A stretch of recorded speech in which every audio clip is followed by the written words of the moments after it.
నిన్న మనం మనుషుల్ని సైకలాజికల్గా ఎందుకు ముందుకెళ్లకుండా ఏం జరుగుతుంది అని చెప్పి చూసినప్పుడు మనలో మనకున్న ఆ భయం, అంటే సెల్ఫ్ కాన్ఫిడెన్స్ లేకపోవటం, మన మీద మనకు నమ్మకం లేకపోవటం, సెల్ఫ్ డౌటింగ్, మన మీద మనకే సందేహం, మనం ఇది చేయగలమా, సాధించగలమా, ఉండగలమా, ఇప్పుడు అనవసరంగా దీంట్లో దిగి మనం ఈ ఉన్నదాన్ని చెడగొట్టుకోవటం, ఇప్పుడు ఏదో సుఖంగా ఉన్నాం కదా, చాలు కలిసి నడుస్తుంది కదా అని చెప్పేసి మనం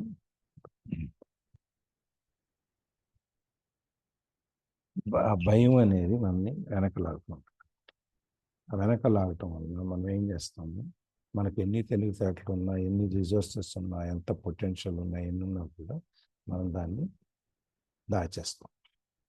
లేదంటే మనం దాన్ని కనుక వాడుకున్నట్టయితే ఇది మనం ఆ సెల్ఫ్ కాన్ఫిడెన్స్ని, మనకున్న భయాన్ని మెల్లగా దాన్ని కనుక కాన్ఫిడెన్స్లో కనుక మారిస్తే మనం చాలా సాధించవచ్చు అని చెప్పి ఒక్క మనం ఇంకొకటి, మన స్కూల్లో మనకి పాఠాలు, పుస్తకాలు అన్నీ నేర్పుతారు, గ్రేడ్స్ ఇస్తారు, బ్రహ్మాండమైన ఫస్ట్ గ్రేడ్లో వస్తాం బయటికి. అది ఆక్స్ఫర్డ్ యూనివర్సిటీ నుంచి మన ఇక్కడ వరకు, లేకపోతే మన ఇక్కడ చిన్న ఎంబీఏ కాలేజ్ నుంచి కూడా, ప్రొఫెషనల్ కాలేజ్ నుంచి కూడా, పెద్ద పెద్ద యూనివర్సిటీ వరకు, ఫారిన్ యూనివర్సిటీ వరకు అన్న చూస్తే మనకి ఎంతసేపు పుస్తకాల్లో ఏముంది, ఏం చేయాలి, ఏంటి అని నేర్పుతారు. అంతేగాని బయటకు వచ్చాక మనము ఎదుర్కోవాల్సిన సవాళ్ళు ఏంటి, ఎట్లాంటి మనుషులు ఉంటారు, ఈ సంఘం, సొసైటీ ఏ విధంగా ఉంటుంది, దీంట్లో మనం ఏ విధంగా మసులుకోవాలి, ఈ ఇవన్నీ, దానికి ఎట్లాంటి నేచర్ ఉంటే ఏ సందర్భంలో మనం ఎటువంటి నేచర్ చూపించాలి, ఒక్కోసారి కన్నింగ్గా ఉండాలి, ఒక్కోసారి ఓవర్ స్మార్ట్గా ఉండాలి, ఒక్కోసారి అండర్ స్మార్ట్గా ఉండాలి, ఒక్కోసారి ధైర్యంగా ఉండాలి, ఒక్కోసారి పిరిగ్గా ఉండాలి, రకరకాలైనటువంటి మనం ఇవన్నీ ఆ ఆ యొక్క సన్నివేశాన్ని బట్టి, ఆ స్థితిని, పరిస్థితిని బట్టి మనం ఈ రకరకాలైనటువంటి హావభావాలతో మనం చూపించుకోవాల్సి వస్తుంది. ఇవి మనకి ఎక్కడ ఏ పుస్తకంలో కూడా నేర్పదు. ఒక్కసారి కనుక మనము ఇవన్నీ కనుక తెలుసుకున్నట్టయితే మన ఫ్యూచర్ ఆటోమేటిక్గా డిసైడ్ అయిపోద్ది. స్కూల్లో కాదు డిసైడ్ అయ్యేది, బయటకు వచ్చాక డిసైడ్. కాకపోతే మనం ఏం చేస్తామంటే స్కూల్లోనే మన ఫ్యూచర్ డిసైడ్ చేసుకుని మనం ఇది చేయాలి అనుకుని మనం ఆ విధంగానే చదువుకుని అట్లాగే ఉద్యోగంలో చేరిపోతాం. ఉద్యోగంలో చేరిపోతే ఎవరైనా కొంచెం హార్డ్ నట్ దొరికాడు అనుకోండి, అప్పుడు మనకు వెంటనే ఓడిపోవటం, ఫ్రస్ట్రేషన్, వెక్సేషన్, ఇవన్నీ స్టార్ట్ అయ్యి ఇంటికి వచ్చి ఆ కోపం అంతా చూపిస్తుంటాం అనమాట. అందుకని మనం ఎప్పుడు కూడా మన లోపల మనకి ఈ క్యారెక్టర్స్ అన్నీ ఉన్నాయి, ధైర్యం, తెలివితేటలు, మరి తగింపు, ఇవన్నీ ఇట్లాంటివన్నీ మనకు ఉన్నాయి. కానీ ఈ సెల్ఫ్ డౌట్ అనేది ఒక్కటే మన వెనకల. అందుకని ఈయన మెరైన్ కార్ప్స్లో ఉన్నప్పుడు కూడా పైలట్గా ఈ రెండు క్యారెక్టరిస్టిక్స్ ఆయనకున్న, ఇవన్నీ ఏంటి, ధైర్యము, లేకపోతే మన బ్రిలియన్స్, సాహసం చేసే లక్షణం, ఇవన్నీ ఉంది. అవన్నీ ఉన్న దాంతో ఆయన దాన్ని వియత్నాం వార్లో కూడా పార్టిసిపేట్ చేసేవాడు. ఎట్ కానీ ఒక టీచర్గా వీళ్ళకున్న ఈ ఈ వాళ్ళ స్టూడెంట్స్, ఆయన క్లాసులకు వచ్చే వాళ్ళకి, ఆయన సెమినార్లకి, వెబినార్లకి వచ్చే వాళ్ళకి ఈ సెల్ఫ్ డౌట్ అనేది, దాన్ని ఏ విధంగా దాన్ని బయటికి పడాలి అనేది దానికి పెద్ద సమస్య అయిపోయింది. అందరిలో కంటే మనలో ఉన్న తెలివితేటలని, మనలో ఉన్న ఒక అంతర్గతంగా మనలో ఉన్న తెలివైన వ్యక్తిని వెనక్కి లాగేది ఈ సెల్ఫ్ డౌట్. అందుకని ఈ సెల్ఫ్ డౌట్ని మనం ఏ విధంగా బయటకు తీసుకురావాలి అని, ఒకసారి బయటకు తీసుకొస్తే ఇది మనకంటే బాగున్న వాళ్ళు ధైర్యం. దానికి కావాల్సింది ఏంటి, ఈ సెల్ఫ్ డౌట్ నుంచి బయటకు రావాలంటే ధైర్యం కావాలి. అందుకని మన పెద్దవాళ్ళు ధైర్య సాహసే లక్ష్మి అని చెప్పింది. ఇంతే ఈ పర్సనల్ ఎక్స్పీరియన్స్లో ఎంత పెద్ద తెలివితే ఈ ఫైనాన్షియల్ జీనియస్ అనే వాళ్ళకి, అంటే ఆర్థిక పరమైనటువంటి కార్యక్రమాల్లో నిమగ్నమై చేసే వాళ్ళకి కావాల్సింది రెండు. ఒకటి టెక్నికల్ నాలెడ్జ్, దాని సాంకేతిక పరమైనటువంటి ఆ జ్ఞానం. రెండోది కరేజ్, ధైర్యం. ఈ రెండు కనుక ఉంటే ఇక్కడేమవుతుంది, ఈ రెండు మినిమం కావాలి. ఇక్కడ భయం ఎక్కువగా ఉందనుకోండి, ఇవన్నీ కిందకి నొక్కి పడతాయి, అన్ని అణచివేయబడతాయి అనమాట. భయం వీటిని, మనకున్న తెలివితేటలని, టెక్నికల్ నాలెడ్జ్ని, ఈ కరేజ్ని, వీటన్నిటిని ఆ భయం అనేది నొక్కేస్తుంది. అందుకని క్లాసులో చెప్పేటప్పుడు కానీ మనం కూడా ఇక్కడ క్లాసులో మనం కూడా అదే అనుకున్నాం నిన్న. మన క్లాస్లో మనకి ఎంతమంది ఉంటారు, ఏదైనా డౌట్ అడిగితే ఏదైనా క్వశ్చన్ అడిగితే మన వాళ్ళు వెంటనే రెస్పాండ్ అవ్వరు, ఆన్సర్ తెలిసినా కూడా చెప్పరు, ఎందుకంటే భయం. మనం చెప్పేది కరెక్టో కాదు, ఇంకేదైనా దీనికి ఇది కాకుండా ఇంకేదైనా అర్థం ఉందో, లేకపోతే అందరిలో మనం చులకన అవుతాము అని ఇట్లాంటివన్నీ మనని వెనక్కి లాగుతాయి అనమాట.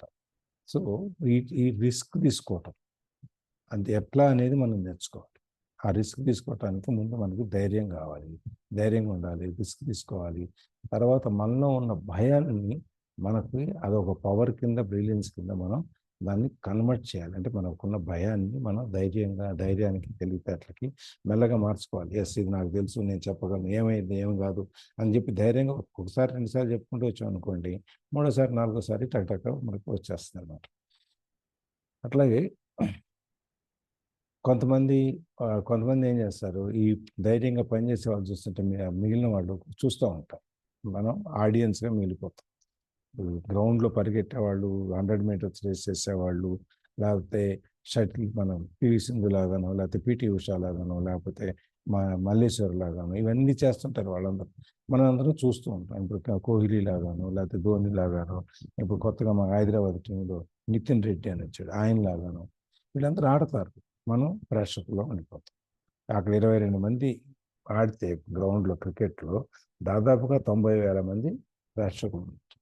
అంటే వీళ్ళందరికీ ఆట రాక, ఆడే అవకాశం లేక, చిన్నప్పటి నుంచి ఆ విధంగా చూసుకోక వాళ్ళు ఓకే మనం చదువుకున్నాం, గ్రేడ్లు తెచ్చుకున్నాము, పై చేయమో వెళ్ళిపోయాము, ఉద్యోగం చేసుకున్నాం, ఈ విధమైనటువంటి ఒక చట్టంలో బిగించుకుపోతాం అనమాట. దాని నుంచి మనం ముందుకెళ్ళి సాధించడానికి ఏమి మనకు కనపడదు.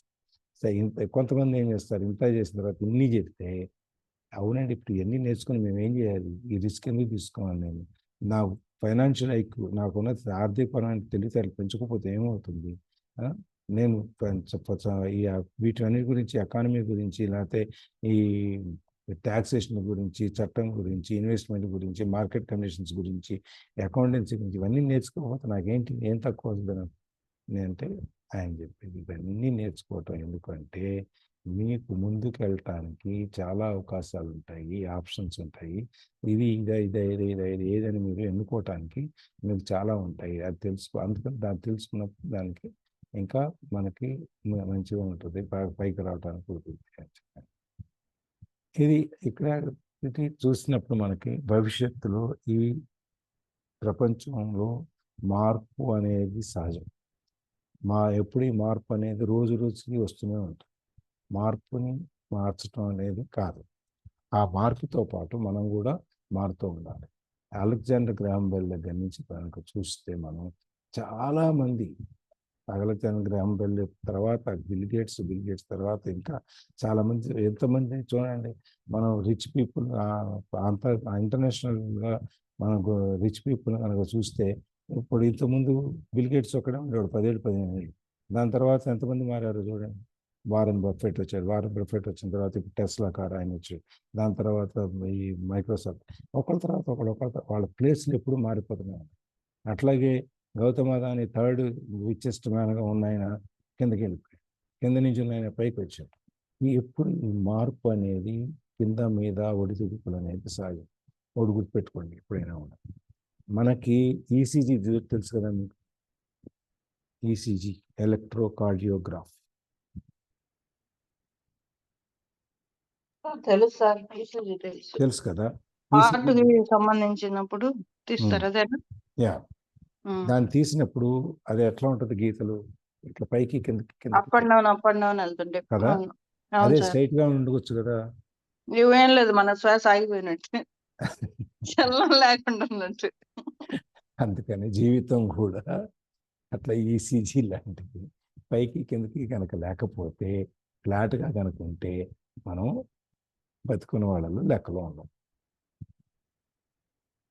సో ఈ విధంగా అన్నమాట మార్పు అనేది పైకి కిందకి అనేది, ఎదగటం అనేది, కొత్త కంపెనీలు రావటం, స్టార్టప్స్ రావటం, వాళ్ళందరూ కోట్లు సంపాదించడం మన కళ్ళ ముందు చూస్తున్నాం.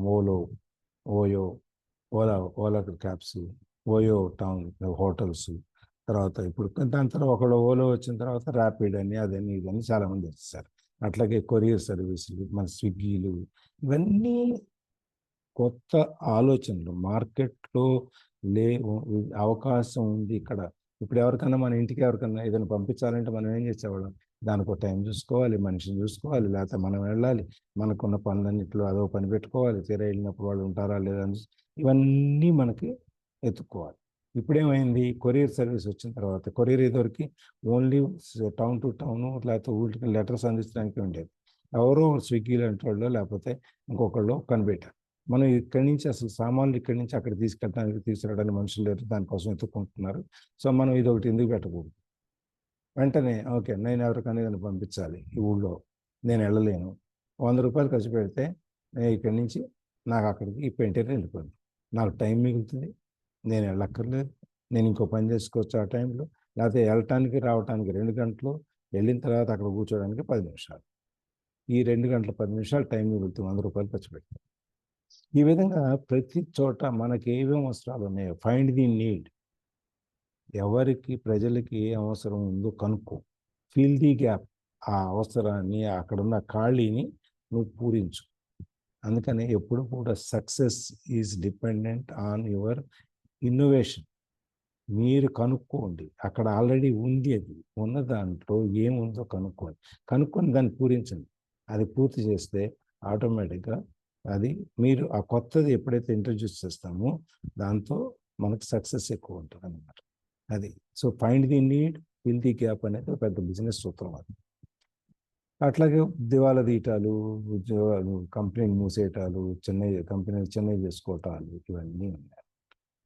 ఒకటి సరే, ఇదంతా బాగానే ఉంది. చేంజెస్ వస్తాయి. మనం ఫైనాన్షియల్ ఐక్యూ గురించి ఇవన్నీ వస్తాయి. Why bother developing your financial IQ? నీ నాలెడ్జ్‌ని అసలు ఏదైనా గాని, ఒక ఆర్థికపరమైన నాలెడ్జే కాకుండా, ఫైనాన్షియల్ నాలెడ్జే కాకుండా, మనకున్న మనకు కొన్ని జ్ఞాన సముపార్జన అనేది చేస్తాం. మనం సంపాదించుకుంటాం. ఈ జ్ఞాన సముపార్జన అనేది ఎందుకు చేయాలి అసలు? మనం ఇప్పుడు ఇక్కడ కూర్చుంటున్నాం, ఇన్ని చదువుతున్నాము, ఇన్ని నేర్చుకుంటున్నాం. ఎందుకు నేర్చుకోకపోతే ఏమవుద్ది? దీనికి ఎవరు సమాధానం చెప్తారు? మనకి మనమే సమాధానం చెప్పుకోవాలి. నేను ఎందుకు చేస్తున్నాను? ఎందుకంటే ఇది మనం కొత్త విషయాలు నేర్చుకొని మన జీవితంలో కొత్త కొత్తవి ఏమైనా ముందుకెళ్ళి సాధించగలమా అని చెప్పి. అందుకని మనం బతకటం అనేదే, బతుకుంటూ జీవించటం అనేది ఒక పెద్ద ఎక్సైటింగ్ న్యూస్. దాంట్లో ఇట్లాంటి మార్పుల్ని ఆహ్వానించటం. చాలామంది మార్పుని ఆహ్వానించడానికి కానీ మార్పు కోసం కానీ ఇష్టపడరు. They resist the change. మార్పుని మనం ఆపటానికి ప్రయత్నం చేస్తాం రాకుండా ఉండాలి అని చెప్పి. కానీ మార్పు అనేది సహజం. అది ప్రకృతితో పాటు ఉంటుంది. సో, మారుతుంది అనేది తప్పదు. దాన్ని నువ్వు ఎంత కాదన్నా కానీ తప్పదు. నేను ఎద్దుల బండి మీదనే వెళ్ళేవాడిని, నేను దున్నపోతుల బండి మీద వెళ్ళేవాడిని, నేను అట్లాగే వెళ్తా అంటే వెళ్ళు. ఇవాళ నువ్వు మేమందరం ఏమో కారులోనో లేకపోతే ఇంకోటో వేసుకొని ఒక గంట ముందు చేరుతాం. నువ్వు ఎడ్ల బండిలో చేరితే ఎప్పుడుకో చేరుతావు. ఈ విధంగా అనమాట. I would rather be excited about making millions than worrying about the నాకు జీవితం ఎప్పుడు పెరుగుద్దా? నేనెప్పుడు జీతం నాకు ఎక్కువ ఇస్తారా? ఈ జీతం ఇస్తే నేను ఇయన్నీ ఖర్చులు ఎట్లా పెట్టుకుంటానా అని బాధపడేదానికంటే కూడా ఎక్కువ డబ్బులు సంపాదించటంలో నేను ఆనందాన్ని పొందుతాను అంటాడు. అందుకని the period we're in now is the most exciting time. మనం ఇప్పుడున్న ఈ క్షణం ఏదైతే ఉందో అది చాలా ఆనందకరమైన ఎక్సైటింగ్, చాలా మనకి బాగా ఉత్సాహం తీసుకొచ్చే టైం. దానికి పాస్ట్ ప్రెజెన్స్ ఏం పని లేదు. అందుకని unprecedented in the world's history. ఈ క్షణం అనేది ఇంతకు ముందు లేదు, ముందు రాదు. ఈ క్షణం ఇప్పుడు ఇంతవరకే. ఈ క్షణంలో నేను ఈ పుస్తకం చెప్పాలని ఉంది, చెప్తున్నా.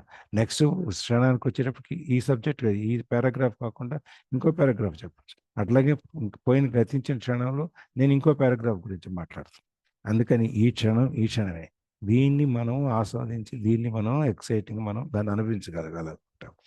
So, generations from now people will look back at this period. మనం చాలా కాలం చాలా మంది మనం ఇప్పుడు మళ్ళీ చాలా మంది మనం వెనక్కి తిరిగి చూసుకుంటాం. జీవితం ఒక్కోసారి ఆగిపోయి ఓకే, ఈ పరుగు పందెంలో కొంచెంసేపు ఆగి ఒక్కసారి ఎక్కడి నుంచి వచ్చామో అని మనం కనుక మన వేళ్ల దగ్గర నుంచి రూట్స్ దగ్గర నుంచి చూసుకుంటే మనం ఆ రోజులే బాగున్నాయి కదా అనిపిస్తుంది అనమాట. ఇప్పుడు మనం ఆ రోజు అనుకుంటాం కదా, ఆ రోజుల్లో చాలా బాగుండేదండి అని చెప్పని. So it was the death of the old. అందుకని కొత్తయి రావటం అనేది మన ఇంట్లో కొత్త బిడ్డ పుడితే కొత్త తరం ఎలా వస్తుందో అట్లా పాత తరం ఎలా వెళ్ళిపోతుంటుందో అనేది ఈ చక్రం ఎప్పుడు తిరుగుతూనే ఉంటుంది. It was full of turmoil, కష్టాలు సుఖాలు, తర్వాత ఆనందాలు సంతోషాలు అన్నీ ఉంటాయి అన్నమాట. ఇక్కడ దాకా అయిందా? So why bother developing your financial IQ? Because if you do you will prosper greatly. నువ్వు అసలు దీని గురించి ఎందుకు పట్టించుకోవాలంటే, మనం వచ్చిన డబ్బుని, జీతంలో నుంచి వచ్చిన డబ్బుని జాగ్రత్తగా మనం పెట్టుబడి పెట్టి దాని మీద ఇంకా సంపాదించుకోలేకపోతే మనం ఏమీ సాధించలేం. కాబట్టి మనం వచ్చిన డబ్బుల్ని జాగ్రత్తగా ఎక్కడెక్కడ పెడితే ఏ విధంగా మనకు ఆదాయం పెరుగుతుంది, మనం ఇంకా ఎదగలుగుతాము ఆర్థికంగా అనేది మనకి ఈ ఈ ఈ ఐక్యత ఉండటం వల్ల మనకు తెలుస్తుంది అన్నమాట. లేకపోతే ప్రతి క్షణము మనకి భయంకరంగా ఉంటుంది, ప్రతి క్షణము మనకి యుద్ధమే ఉంటుంది అన్నమాట. సో మనం it will be a time of watching some people move boldly forward while others cling to worn out life preservers. అందుకని చాలామంది పరిగెడుతుంటారు, ముందుకు పరిగెట్టే వాళ్ళని చూస్తుంటాం చాలామందిని. సరదాగా ఉంటుంది, వాళ్ళు బాగా సంపాదిస్తున్నారు, వాళ్ళు బాగా పైకి వచ్చారు, కొత్త కొత్త వ్యాపారాలు పెడుతున్నారు అని చెప్పని.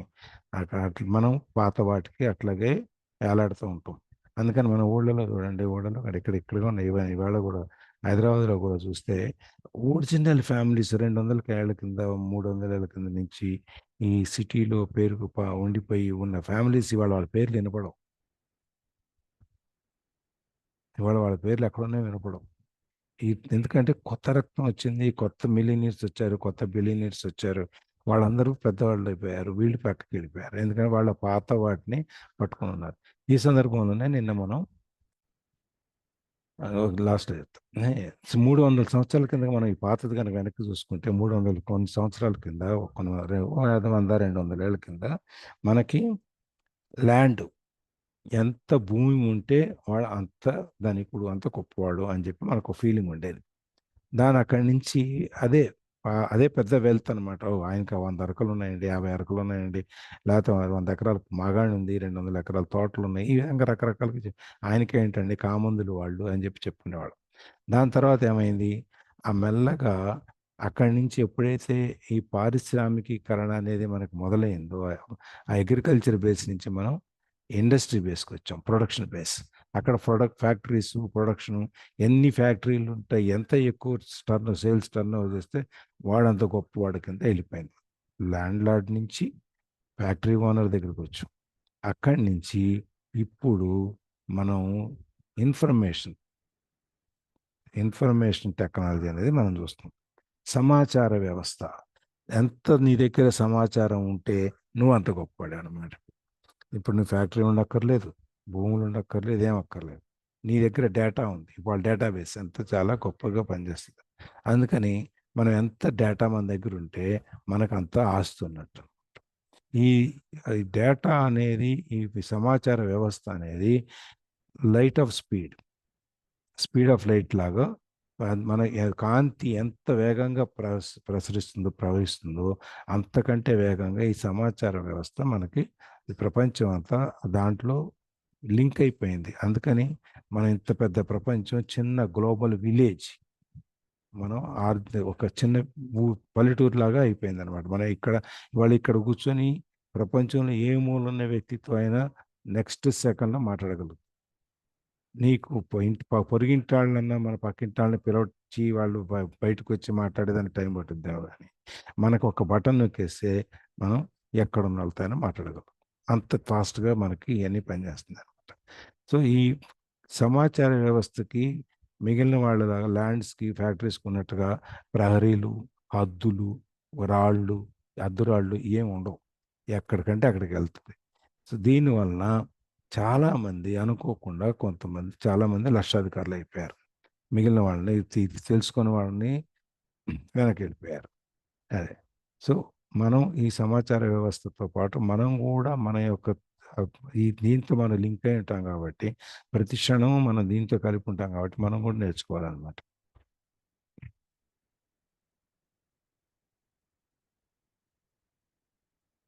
ఇక్కడ మనం దీని గురించి నిన్న మాట్లాడుకున్నప్పుడు ఈ వ్యవస్థతో, ఈ మార్పుతో పాటు మారకపోయటం వలన ఏమైంది అనేది దాన్ని చర్చిద్దాం అనుకున్నాను నేను. దాంట్లో ఒకటి కోడక్. కోడక్ ఫిలిమ్స్ తెలుసు కదా.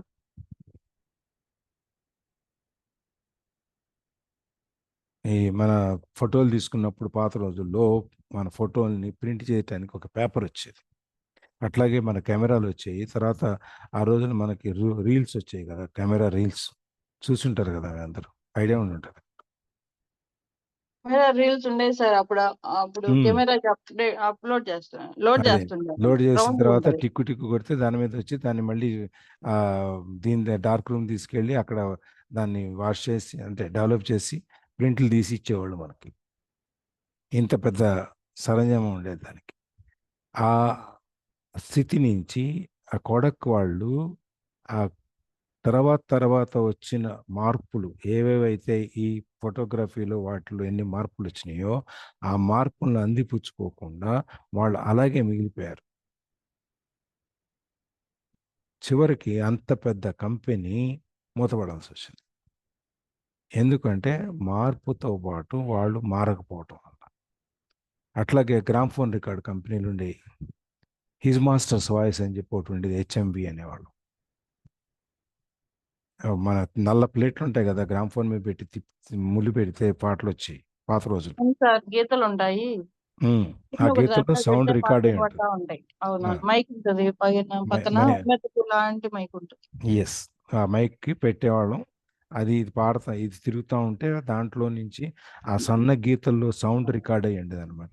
ఇది నొక్కినప్పుడు ఆ ముళ్ళుతో దాంతో సౌండ్ బయటకు వచ్చి మైకుల్లో నుంచి వినపడేది. ఇది ఆ రోజుల్లో వ్యవస్థ. ఆ ఇజ్ మాస్టర్స్ వాయిస్ అని ఒక కంపెనీ ఉండేది అప్పుడు, ఇది తయారు చేసేది గ్రామ్ఫోన్ రికార్డ్స్. ఇవాళ అది ఎక్కడుందో తెలియదు. ఇట్లా మనం మార్పుతో పాటు మారకపోతే, ఎందుకంటే ఇది మా గ్రామ్ఫోన్ రికార్డ్స్ తర్వాత టేప్ రికార్డర్స్ వచ్చినాయి, టేప్ రికార్డర్స్ తర్వాత సీడీలు వచ్చినాయి, సీడీల తర్వాత ఇప్పుడు వాయిస్ రికార్డర్, అంతే, ఇంకేం లేదు మనకి. సీడీ కూడా ఎక్కడ ప్లే చేయాలంటే మనం ఫోన్లోనే రికార్డ్ చేసుకుంటాం, రికార్డ్ ఫోన్ నుంచే ప్లే చేస్తాం, అటాచ్ చేస్తాం, పంపించేస్తాం. ఇదివరకు అంత వ్యవస్థ ఉండేది కాదు. పరిణామ క్రమం అక్కడి నుంచి మొదలై మనకి ఇక్కడ దాకా వచ్చినప్పుడు దీంతో పాటు మనం కూడా మారాల్సిన అవసరం ఉంది. మనం మారకపోతే మనం వెనకబడిపోతాం. సో ఇది నిన్న మనం చెప్పుకుందాం అనుకున్న ఒక ఉదాహరణ, ఏ విధంగా మార్పుని మనం తెలుసుకోకపోతే రాకపోతే ఎలా దెబ్బతింటాము అనే దాని గురించి ఇవాళ కాదు మొదలు పెడదాం. ఎస్, ఎవరు చదువుతున్నారు? Yes, sir. యా, లక్ష్మీదేవి గారు. I find so many people struggling today, often working harder simply because they cling to old ideas. They want things to be the way they were and they resist change. I know people who are losing their jobs or their houses and they blame technology or the economy or their boss. Sadly, they fail to realize that they might be the problem. Old ideas are their biggest liability. It is a liability because they fail to realize that that idea or way of doing something was an asset yesterday. Yesterday is gone. So మనం రోజు చూస్తుంటాం, చాలామంది కష్టపడుతుంటారు. ఎంత కష్టపడతారంటే పాత పద్ధతిలో ఉండి అట్లాగే కష్టపడతా ఉంటారు. ఎందుకంటే వాళ్ళకి ఆ ఓల్డ్ ఐడియాస్ ఏవైతే ఉన్నాయో ఆ ఐడియాస్ని ఆలోచనల్ని పట్టుకొని వెళ్ళాడతారు, అది మార్చుకోవడానికి ఇష్టపడరు. They want things to be the way they are. మనకి ఎట్లా ఉండాలో నాకు ఇట్లా ఉండాలి, నా ఇట్లే ఉండాలి, నేను ఇట్లే ఉంటాను, నేను మారను అని చెప్పి అనుకుని ఆ మార్పుని, అందాక నేను చెప్పినట్టు రెసిస్ట్ ది చేంజ్, ఆ మార్పుని వీళ్ళు వ్యతిరేకిస్తారు, లేకపోతే మారకుండా ఆపటానికి ప్రయత్నం చేస్తారు. ప్రపంచం మారుతోంది, రోజులు మారుతున్నాయి, అందరూ మారుతున్నారు, వాళ్ళతో పాటు మనం మారాలి, మారితేనే మనం ఈ ప్రవాహంలో ముందుకు వెళ్ళగలుగుతాం అనే ఆలోచన ఉండదు. నేను ఇట్లే ఉంటా, మీరు మారితే మీరు మారండి, నేను మారను, నా ఫిలాసఫీ ఇది, నా వాల్యూ సిస్టమ్ ఇది, నా బిలీఫ్స్ ఇవి, ఈ బిలీఫ్స్తోనే నేను ఉంటా, ఈ నమ్మకాలు విశ్వాసాలతోనే నేను బతుకుతా, నేను ఎందుకంటే మారు. ఇప్పుడు మీరు చూస్తే మనకు స్వాములు ఉంటారు కదా, మన జిఎస్ స్వామి కానీ వీళ్ళు కానీ, న్యాయంగా అయితే వీళ్ళకి ఈ సముద్రాలు దాటకూడదు వాళ్ళ దీని ప్రకారం, ప్లస్ విమానాల్లో ఎక్కకూడదు. కానీ వాళ్ళున్న పరిస్థితుల్లో వీళ్ళు ప్రవచనాలకి వ్యాప్తి చేయాలి అంటే వాళ్ళ ధర్మాన్ని వీళ్ళు ప్రయాణం చేయక తప్పదు. మెల్లగా ఇప్పుడు మన జిఎట్ స్వామి ఉన్నారనుకోండి, దండం ఉంటుంది, కర్ర పట్టుకొని ఉంటారు కదా పైదాకా. అది ఒకప్పుడు ఫ్లైట్లో ఒకసారి ఏం చేశారు వాళ్ళకి, ఇది ఫ్లైట్లోకి అలౌడ్ కాదు కర్రలు ఇవన్నీ కదా, అందుకని వాళ్ళు లగేజ్ బాక్స్లో పెడతామన్నారు. ఆయన ఒప్పుకోలే, అది కుదరదు అని చెప్పాను. వాళ్ళు కుదరదంటే ఆయన ప్రయాణం మానేశారు. తర్వాత దాన్ని సెట్ చేసి మళ్ళీ ప్రయాణం చేస్తున్నారు అనుకోండి, చాలా అది వేరే విషయం. అట్లాగే కంచి పరమాచార్యులు చంద్రశేఖర స్వామి ఉండేవాళ్ళు. ఇప్పుడు ఏం చేసేవాళ్ళు అంటే ఆయన పరివారం అంతా కార్లు బస్సులు వెళ్ళేది, ఆయన కారు ఎక్కరు, బస్సు ఎక్కరు, ఆయన నడిచే వచ్చేవాళ్ళు. కానీ తదనంతరం వచ్చిన స్వామీజీలు ఎవరైతే ఉన్నారో, కంచి పీఠాధిపతులు కానీ ఎవరైనా, వాళ్ళందరూ ఈ వాహనాల్లో ప్రయాణం చేయటం మొదలుపెట్టారు. లేకపోతే ఈ ఈ ఈ స్పీడ్ని అందుకోవటం కష్టం. ఆ విధంగా అందుకు మార్పు అనేది సహజం. మీరు మారము అంటే అక్కడే ఉండిపోతాం. I know people who are losing their jobs or their houses and they blame technology or the economy or their boss. చాలా మంది ఈ మార్పుని గనక స్వాగతించి మార్పుతో పాటు కనుక ఉండకపోతే వాళ్ళు ఉద్యోగాలు పోయినాళ్ళు, ఇళ్ళు పోయినాళ్ళు, ఇవన్నీ ఇప్పుడు మనం బ్లేమ్ చేస్తాం. ఇవాళ మేము ఉన్నాం అనుకోండి, సపోజ్ మా కంప్యూటర్ గురించి నేను నేర్చుకునే ఆలోచన కానీ లేకపోతే ఏం కంప్యూటర్లో ఏంటో ఏం అర్థం అవ్వదు, సావదు, హాయిగా ఇది మన రోజుల్లోనే బాగుండేది, ఒక పెన్ను తీసుకునేవాళ్ళం, పుస్తకం మీద రాసుకునేవాళ్ళం, అది ఆ పుస్తకం అట్ట పెట్టుకుంటే మనం ఎప్పుడు కావాలంటే అప్పుడు తీసి చూసుకోవడానికి మనకు వచ్చేది. ఇప్పుడేమో ఇవన్నీ వచ్చినాయి. ఏదైనా రేపు నాకు సిస్టంలో హార్డ్ డిస్క్ కరప్ట్ అయితే డేటా అంతా పోతుంది అని చెప్పి మనం అట్లా అనుకుని టెక్నాలజీని మనం బ్లేమ్ చేస్తున్నాం. టెక్నాలజీని మనం వాడుకునే బదులు టెక్నాలజీ, ఈ సాంకేతికత ఏదైతే ఉందో దాన్ని మనం నిందిస్తున్నాం. కానీ యాక్చువల్గా మనం దాన్ని వాడుకోవాలి. లేదు, ఈ మారుతున్న ఆర్థిక సూత్రాలు, సిద్ధాంతాలు ఏవైతే ఉన్నాయో అవి వాటిని మనం ఈ మార్పు, ఈ ఎకానమీలో గవర్నమెంటు ఈ మార్పు తీసుకొచ్చినందువల్ల నాకు ఈ నష్టం జరిగింది అంటాం. కానీ ఈ మార్పు వల్ల నాకు వచ్చిన లాభం ఏంటి, లేకపోతే నేను ఈ మార్పుతో ఏ విధంగా లాభం పొందగలను అని మనం ఆలోచించాం. లేదు అంటే మన పై అడుగు, మా పాత బాస్ ఉన్నప్పుడు చాలా బాగుండేది, కొత్త వాళ్ళ కుర్రాళ్ళు వచ్చారు, వాళ్ళ పిల్లలు వచ్చారు, ఇప్పుడు వాళ్ళు వచ్చేటప్పటికి వాళ్ళకి మనకి అభిప్రాయాలు కుదరట్లేదు, అందుకని నేను బయటకు వచ్చేసాను. టెక్నాలజీ, ఎడ్యుకేషను, ప్రొఫెషను, నాలెడ్జ్ ఇవన్నీ పెరిగినప్పుడు మనం పనిచేసే పద్ధతుల్లో కూడా మార్పు రావాల్సి వస్తుంది. ఆ మార్పుని మనం ఒప్పుకోమన్నమాట. అది యాక్చువల్గా మనం ఏమంటాం, ఎంతసేపు మనకున్న అలవాటు ప్రకారం మనం ఎదుటివాడిని నిందిస్తుంటాం. మనం ఫెయిల్ అవ్వటానికి కారణం ఎప్పుడూ ఎదుటివాడే,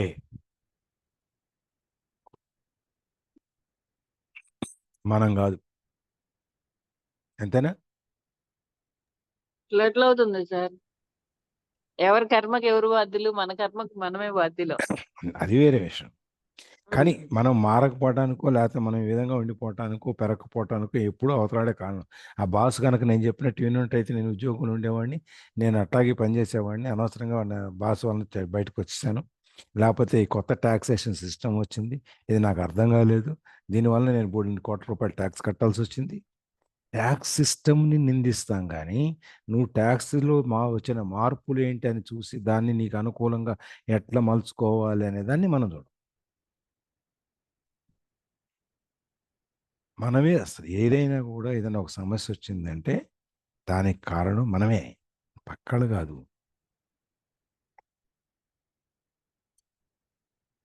మేము మా చైర్మన్తో మాట్లాడినప్పుడు అనేవాళ్ళం, మనం ఎంత జాగ్రత్తగా ఉన్నా ఎదుటాడు వచ్చి కొడితే ఏం చేస్తాం సార్ అని చెప్పాను. ఇప్పుడు మనం రోడ్డు మీద వెళ్తున్నాం, చాలా జాగ్రత్తగా పక్క నుంచి ఎవ్వరికి ఇబ్బంది లేకుండా ఉండేట్టుగా చూసుకుని వెళ్తున్నాం.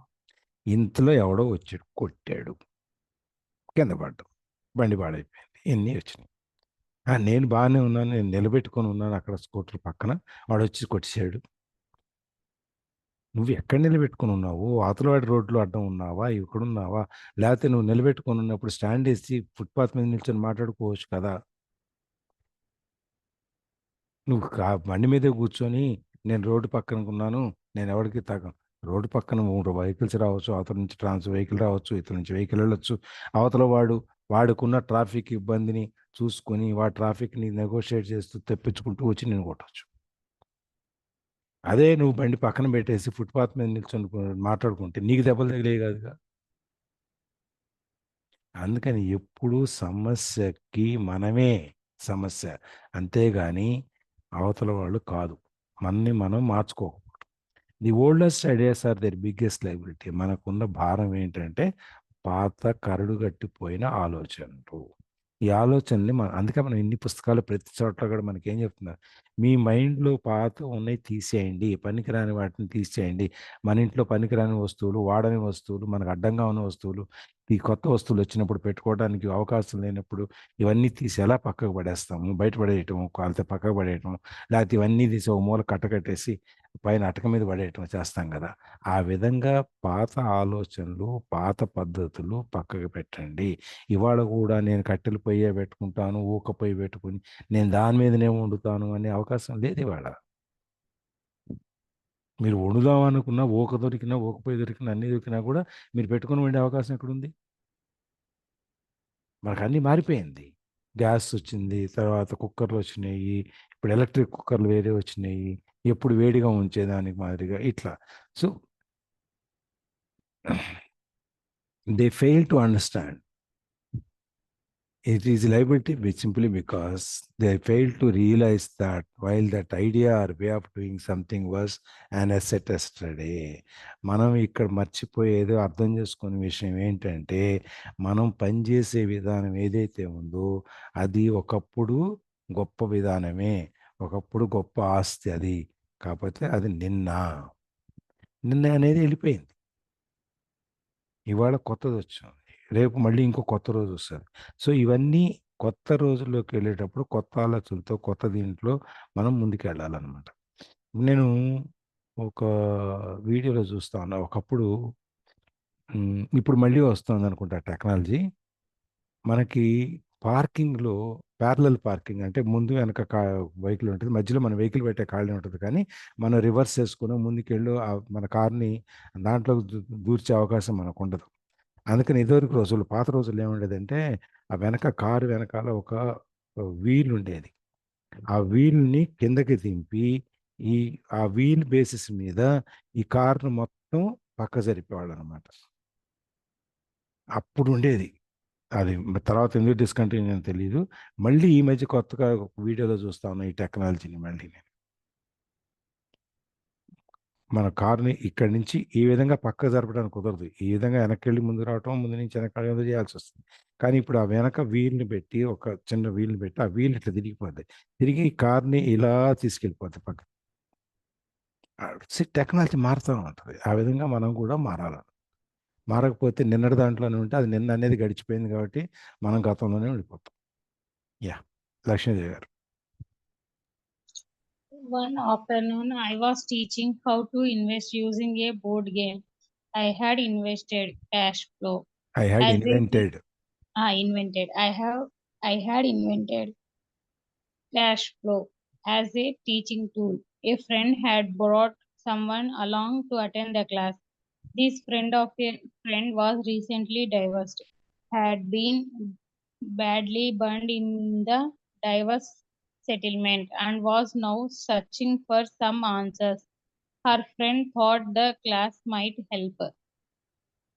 సో, ఒకరోజు ఈయన క్లాసు చెప్పేటప్పుడు how to invest using a board game and cash flow అనే ఒక బోర్డ్ గేమ్, ఒక ఆ క్యాష్ ఫ్లో స్టేట్మెంట్ని ఎలా తయారు చేయాలి ఒక ఆటలాగా. ఎందుకంటే ఈయనకి వీళ్ళు రిచ్ డాడ్ నేర్పినవి కూడా ప్రతిదీ ఒక పుస్తకం లాగానో, ఒక క్లాస్ రూమ్లో మనం బోర్డు మీద రాసి, వైట్ బోర్డ్ మీద బ్లాక్తో రాసి, లేదా బ్లాక్ బోర్డ్ మీద వైట్ దీంతో రాసే విధంగా కాకుండా వీళ్ళకి ఇవన్నీ ఒక ఆటలాగా నేర్పాడు. అలాగే ఈయన కూడా ఒక బోర్డ్ గేమ్, ఒక ఆటలాగా ఈయన ఒక క్యాష్ ఫ్లోని ఒక టీచింగ్ టూల్ ఈ చెప్పేదానికి ఒక మా పరికరం లాగా దాన్ని తయారు చేసి చెప్పడానికి ఒకరోజు వచ్చాడనమాట. ఆ క్లాస్కి ఒక ఫ్రెండ్ ఇంకొక అతన్ని తీసుకొని వచ్చాడు. ఆ ఫ్రెండు ఏంటంటే కొత్తగా వచ్చిన అతను ఏంటంటే కొత్తగా డైవర్స్ అయిపోయింది, విడాకులు తీసుకున్నాడు. ఆ విడాకుల సెటిల్మెంట్లో ఈయన అనుకోకుండా చాలా డబ్బులు కట్టాల్సి వచ్చింది. మామూలుగా కట్టాలనుకుంటే కూడా ఎక్కువ కాంపెన్సేషన్ ఇచ్చి విడాకులు తీసుకోవాల్సి వచ్చింది. అక్కడ యూఎస్ సిస్టమ్ అది. ఓకే. అండ్ ఇప్పుడు దానికి ఎందుకు నేను ఈ విధంగా కట్టాల్సి వచ్చింది, ఏమైంది, ఎట్లా జరిగింది అనే దానికి ఈ ప్రశ్నలన్నీ ఆయన్ని మైండ్లో తినేస్తున్నాయి. దానికి ఆన్సర్ల కోసం అని చెప్పి దానికి సమాధానాలు ఎత్తుక్కుంటున్నాడు. ఎందుకు ఇలా జరిగింది, ఏమైంది, ఎక్కడుంది అని చెప్పని. ఈయన ఫ్రెండ్ ఎవరైతే ఉన్నారో ఆయన ఆమె ఇతన్ని ఈ క్లాస్ తీసుకొచ్చింది, ఇదేమైనా అతనికి ఉపయోగపడుతుందేమో చూద్దాము అని చెప్పేసి అని. సో ఏం జరుగుతాం. Yeah The game was designed to help people learn how money works. In playing the game, they learn about the interaction of the income statement with the balance sheet. They learn how cash flows between the two and how the road to wealth is through striving to increase your monthly cash flow from the asset column to the point that it exceeds your monthly expenses. Once you accomplish these, you are able to get out of the rat race and out on to the fast track. Fast track. So Fast. ఇప్పుడు ఈయన board game తయారు చేశాడు కదా cash flow గురించి. ఆ game ఏంటంటే to help people learn how many works. ఆ game వలన ఆడితే మనకి ఈ డబ్బు అనేది ఎలా పనిచేస్తుంది అనేది ఆ గేమ్ ద్వారా నేర్చుకోవచ్చు అనమాట. ఆ గేమ్ ఆడేటప్పుడు they learn about the interaction of the income statement with the balance sheet. మనం ముందు అనుకున్న ఇన్కమ్ స్టేట్మెంట్లో ఇన్కమ్ ఎక్స్పెండిచర్ ఈ రెండు ఉంటాయి. తర్వాత బ్యాలెన్స్ షీటు ఆస్తులు అప్పులు ఉంటాయి. అప్పుల్లో నుంచి మన ఆస్తుల్లో నుంచి వచ్చే ఆదాయం ఇన్కమ్లోకి వెళ్ళి ఇన్కమ్లో నుంచి ఎక్స్పెండిచర్లోకి వచ్చి బయటికి వెళ్తుంది. అట్లాగే ఎక్స్పెండిచర్ మన లైబిలిటీస్లో మన లోన్లు గీన్లు ఇవన్నీ ఏవైతే ఉన్నాయో వాటిలో నుంచి వచ్చే ఖర్చులు మన ఎక్స్పెన్సెస్లోకి వెళ్ళి డబ్బులు ఖాళీ చేస్తుంది, మన పర్సు ఖాళీ చేస్తాయి. ఈ విధంగా ఈ రెంటికి బ్యాలెన్స్ షీట్కి ఇన్కమ్ స్టేట్మెంట్కి ఉన్న రిలేషన్షిప్ ఏమిటి అనేది చూడడం. దేని మామూలుగా అకౌంటెన్సీలో ఇవన్నీ ఓకే, ఇది ఇన్కమ్ స్టేట్మెంటు, ఇన్కమ్ ఎక్స్పెండిచర్, ఇది బ్యాలెన్స్ షీటు, ఇది ప్రాఫిట్ అండ్ లాస్, ఇవన్నీ అక్కడి నుంచి ఫిగర్స్ ఇక్కడికి, ఇక్కడి నుంచి ఫిగర్స్ అక్కడికి మార్చుకుంటామే కానీ ఇది ఇక్కడి నుంచి ఈ విధంగా చేయటం వలన ఈ మన ఇన్కమ్ ఎక్స్పెండిచర్ స్టేట్మెంట్ ఈ విధంగా ఉండటం వలన మన బ్యాలెన్స్ షీట్ ఈ విధంగా అయింది, లేకపోతే మన బ్యాలెన్స్ షీట్ ఈ విధంగా ఉండటం వలన మన ఇన్కమ్ అండ్ ఎక్స్పెండిచర్ స్టేట్మెంట్ వేరే విధంగా వచ్చింది. సో ఈ రెండింటిని మనం కలిపి చదివితే, ఇప్పుడు చూడండి మనకి పెళ్ళిళ్ళప్పుడు జాతకాలు చూస్తారు కదా, ఆ జాతకాలు చూసేటప్పుడు మన జాతకం చూస్తారు బ్రహ్మాండంగా కనిపిస్తుంది, అమ్మాయి జాతకం చూస్తారు బ్రహ్మాండంగా కనిపిస్తుంది.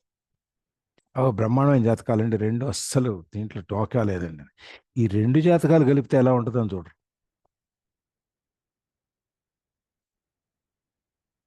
ఈ రెండు జాతకాలు కలిపితే అది బాగుంటుందా చెడుతుందా? ఎందుకంటే రెండు మంచి జాతకాలు కలిసినంత మాత్రాన ఇంకో మంచి జాతకం అవుద్ది అనేది, మంచి జీవితం అవుద్ది అనేది ఖాయమేం కాదు. అది దాని వలన నష్టం కూడా జరగవచ్చు. అందుకని జాతకాలు చూడటమే కాదు, రెండు జాతకాలు ఒకరికొకరికి సరిపోద్ది అనేది కూడా చూడాలి. అట్లాగే మన income and expenditure statement, balance sheet ఇవి దేని దానికి బాగుంటమే కాదు, ఈ రెండింటికి ఉన్న అంతర్గత సంబంధం, లింకులు అవన్నీ కూడా మనం చూడాలి. ఇప్పుడు మనం ఇక్కడ స్విచ్ చేసాము, అక్కడ లైట్ వెలుగుద్ది. లైట్ వెలగలేదు అనుకోండి, మనం ఏం చేస్తాం? స్విచ్ని మారుస్తామా, బల్బు మారుస్తూ చూస్తాం. బల్బు బాగానే ఉంది, స్విచ్ మారుస్తూ చూస్తాం, స్విచ్ బాగానే ఉంది. ఏం చేయాలి అప్పుడు? ఈ స్విచ్ దగ్గర నుంచి బల్బు దగ్గరకున్న వైర్ ఏదైతే ఉందో అది బాగుందా లేదా అని చూస్తామా చూడమా?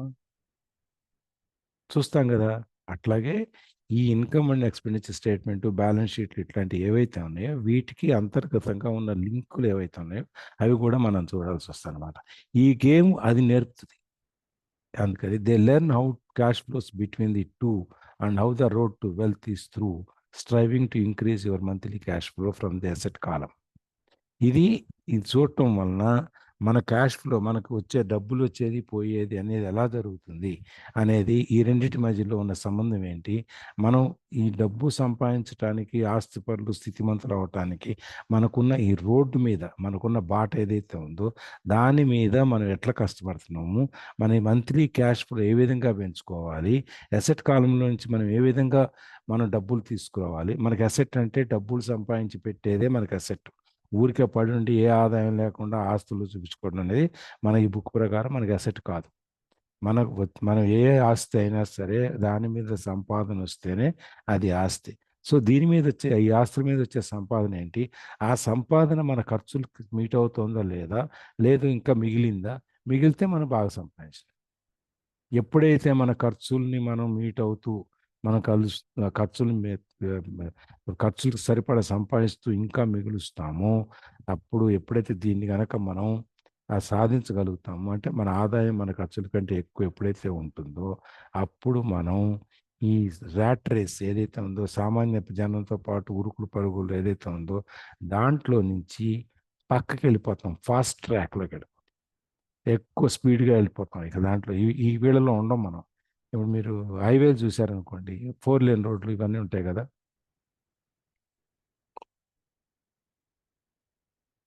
అందులో డివైడర్ ఉంటుంది. అటు 4 రోడ్లు ఉంటాయి, ఇటు 4 రోడ్లు ఉంటాయి.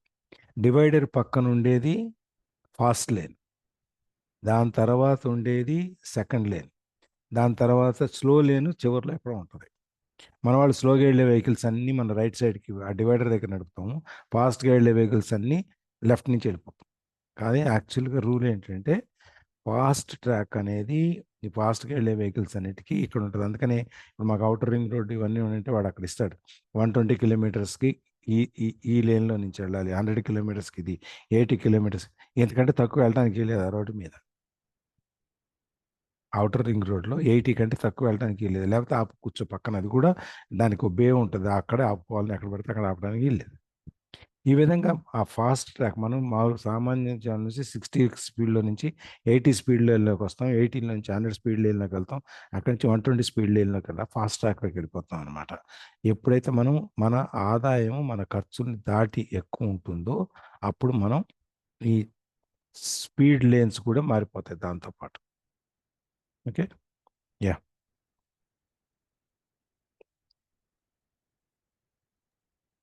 As I have said, some people hate the game, some love it, and others miss the point. This woman missed a valuable opportunity to learn something. In the opening round, she drew a dead card with the boat on it. At first, she was happy. Oh, I have got a boat. Then, as her friend tried to explain how the numbers worked on her income statement and balance sheet, she got frustrated because she had never liked math. The rest of her table waited while her friend continued explaining the relationship between the income statement, balance sheet, and monthly cash flow. Suddenly, when she realized how the numbers worked, it dawned on her that her boat was eating her alive. Later on in the game, she was also downsized and had a child. It was a horrible game for her. ఇది ఒక example, మనం దాన్ని చూద్దాం. Some people hate the game. ఈ ఆట ఏదైతే ఉందో, ఈ క్యాష్ ఫ్లో గురించి పెంచుకోవటం, ఇన్కమ్, ఆదాయం, వీటన్నిటికి చాలామందికి నచ్చదు, ఎందుకంటే చేయలేరు కాబట్టి. కొంతమంది చేయగలిగిన వాళ్ళు ఇష్టపడతారు, కొంతమంది అక్కడ ఏం ఇంపార్టెన్స్ ఏముందో దాన్ని మిస్ అవుతారు. క్లాస్కి వెళ్తారు, క్లాస్ అంతా వింటారు, కానీ ఇంపార్టెంట్ పాయింట్స్ ఏమున్నాయో అవి మిస్ అయిపోతారు. అట్లాగే ఇవి వచ్చినా కూడా she missed A valuable opportunity to learn something. అక్కడ ఏం వచ్చినా కూడా ఇక్కడ నేర్చుకోవాల్సిన ఒక పెద్ద విషయాన్ని, గొప్ప విషయాన్ని ఏమో మిస్ అయిపోయింది. In the opening round she Drew A do dot card with a boat on it. ఒక ఫస్ట్ రౌండ్ వాళ్ళకి ఈ గేమ్లో first round, second round, third rounds ఉంటాయి కదా, దాంట్లో ఏమే ఒక కార్డు మీద ఒక బోట్ వేసింది. At first she was happy. ఆ బోట్ వేసినప్పుడు చాలా ఆనందపడింది, నాకు బోట్ ఉంది అని చెప్పి. Then as her friend tried to explain how the numbers worked on her income statement and balance sheet, she got frustrated because she had never liked maths. ఎప్పుడైతే ఈ బోటు ఇవన్నీ పెట్టుకుని, అంటే బోట్ అంటే ఆమె యొక్క ఆర్థిక వ్యవస్థ అనుకోండి, దాన్ని ఆ ఫ్రెండు మీ ఇన్కమ్ స్టేట్మెంటు, బ్యాలెన్స్ షీటు, దీనికి ఉన్న రిలేషన్షిప్, ఏ విధంగా ఈ నెంబర్స్, దాంట్లో ఉన్న అంకెలు ఏ విధంగా ఉపయోగపడతాయి మనకి, ఎలా చదువుకోవాలి, ఇక్కడ వచ్చిన అంకెలు అక్కడెక్కడ ఉన్నాయి, అక్కడి నుంచి ఈ మొత్తం అంతా ఈ కన్ఫ్యూజన్, జిగిలుగా ఉన్నాయి అన్నీ తీసి ఒక లైన్లో పెట్టి ఎక్స్ప్లెయిన్ చేసినప్పుడు ఆమెకి కష్టం వేసింది. She got frustrated. ఎందుకంటే ఈ అంకెలన్నీ చెప్తే ఆమెకి మ్యాథ్స్ అంటే నచ్చదు. నచ్చనప్పుడు మనకు అంకెలన్నీ చెప్పిన 2+2 4 అని చెప్పినా కూడా మనకు నచ్చదు.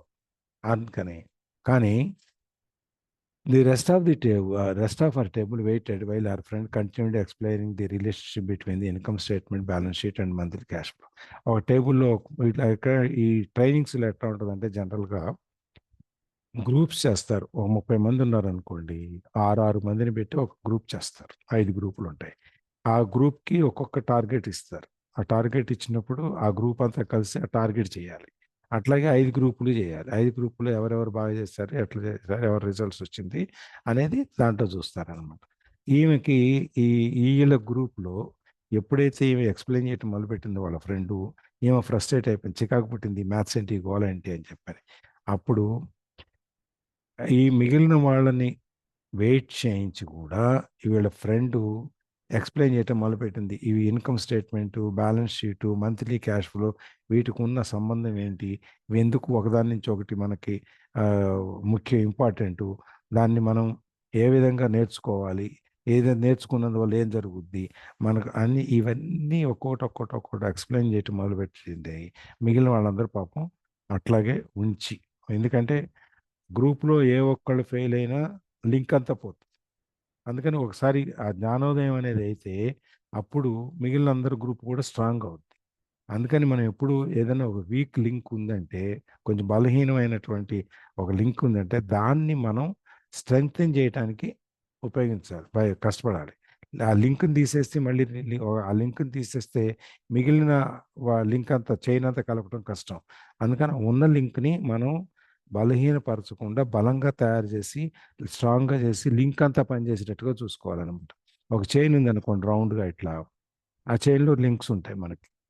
ఆ లింక్స్‌ని ఒక లింక్ వీక్‌గా ఉంది లాగితే అది ఊడిపోయి కింద పడిపోద్ది. అప్పుడేమవుద్ది, అటో చివర, ఇటో చివర అయిపోద్ది. మొత్తం చైన్ మొత్తం అంతా కంప్లీట్‌గా ఉండదు. ఇప్పుడు మనం నగలేసుకుంటాం కదా! నగల్లో ఒక లింక్ పోతే ఏమవుద్ది, తెగిపోద్ది. తెగిపోయినప్పుడు మళ్ళీ ఆ లింక్ కలిపితే గాని ఆ నగ మళ్ళీ పూర్తిగా తయారవ్వదు. అట్లాగే ఇక్కడ కూడా ఆ టీమ్‌లో ఒక వీక్ లింక్ ఉంటే ఆ వీక్ లింక్‌ని స్ట్రెంగ్తెన్ చేసుకోవాలనమాట. అందుకని ఈవిడ ఇవన్నీ చెప్పినప్పుడు మిగిలిన వాళ్ళందరిని వెయిట్ చేసి అది చెప్పుకుంటూ వచ్చింది. ఎప్పుడైతే ఈ నంబర్స్, ఈ అంకెలు వీటి వల్ల వచ్చిపోయేది, ఆమె ఇన్కమ్ ఎంతొచ్చింది, ఎక్స్‌పెండిచర్ ఎంతయింది, ఎంత మిగిలింది, ఎంత ఆస్తులున్నాయి, ఇవన్నీ ఎక్స్‌ప్లెయిన్ చేసేటప్పటికి సడెన్‌గా ఆమెకు ఎలిగింది. ఓహ్! ఈ నంబర్‌లన్నీ ఎట్లా పనిచేస్తాయి అని ఆమె కూర్చున్న బోటు, అంటే ఆమె కూర్చున్న జీవితం, ఆమె కూర్చున్న ఫైనాన్స్ సిస్టము ఎలా ఆమెను తినేస్తోంది. బతికుండగానే తినేస్తా ఉంటారు చూసారా? ఆ! నా నా ప్రాణం ఉండగా నా ప్రాణం తినేస్తున్నాడు అని చెప్పి అనుకుంటాను. సో, ఆ విధంగా అనమాట. లేటర్ ఆన్ ది గేమ్ తర్వాత మెల్లగా ఆవిడకి ఎప్పుడైతే అర్థమైందో she was downsized. She was also later on ఆ గేమ్‌లో ఆవిడని పక్కకు మెల్లగా నేర్చుకోకపోయినా తెలిసినా కూడా ఆమె మారకపోయింది. డౌన్ సైజ్ అయిపోయింది. డౌన్ సైజ్ చేసి and she had a child. ఆమెకు బిడ్డ కూడా ఉన్నాడు. ఆ ఆట ఏదైతే ఉందో ఆమె ఎప్పుడైతే సరిగ్గా ఆమె యొక్క ఫైనాన్షియల్ సిస్టమ్‌ని సరిగ్గా మేనేజ్ చేసుకోకపోవటం వలన అది ఆ గేమ్ అనేది ఆవిడకి చాలా కష్టమైంది. దీని తర్వాత ఆ మార్పు ఎట్లా వస్తదో చూద్దాం. After the class, her friend came by and told me that she was upset. She had come to the class to learn about investing and did not like the idea that it took so long to play a silly game. Yeah! Class అయిపోయిన తర్వాత వాళ్ళ friend ఆమెని ఈయన దగ్గరికి తీసుకొచ్చింది. తీసుకొచ్చి ఈమె చాలా అప్సెట్‌గా ఉంది. ఏ విధంగా చాలా డౌన్ అయిపోయింది మనిషి అని చెప్పి. ఇక్కడికొచ్చింది ఎందుకు ఆమె అంటే ఇన్వెస్ట్ చేయటం ఎలా నేర్చుకోవటానికొచ్చింది. కానీ ఒక చిన్న ఆట, ఆ బోర్డ్ గేమ్ ఏదైతే ఉందో ఆ క్యాష్ ఫ్లో బోర్డ్ గేము అది పూర్తి చేయటానికి ఆమెకు చాలా టైం పట్టింది. దానివలన ఆమె చాలా సిగ్గుపడుతుంది. మొత్తం అంతా అప్సెట్ అయిపోయింది. నేను ఏ విధంగా ఇన్వెస్ట్ చేయాలనే దానికి ఒక చిన్న గేమ్ నన్ను మొత్తం అంతా డిస్టర్బ్ చేసింది అని చెప్పని. యాహ్! చూద్దాం తర్వాత ఏమైందో. Yes. Her friend attempted to tell her to look within herself to see if the game reflected her in any way. With that suggestion, the woman demanded her money back. She said that the very idea that a game could be a reflection of her was ridiculous. Her money was promptly refunded and she left.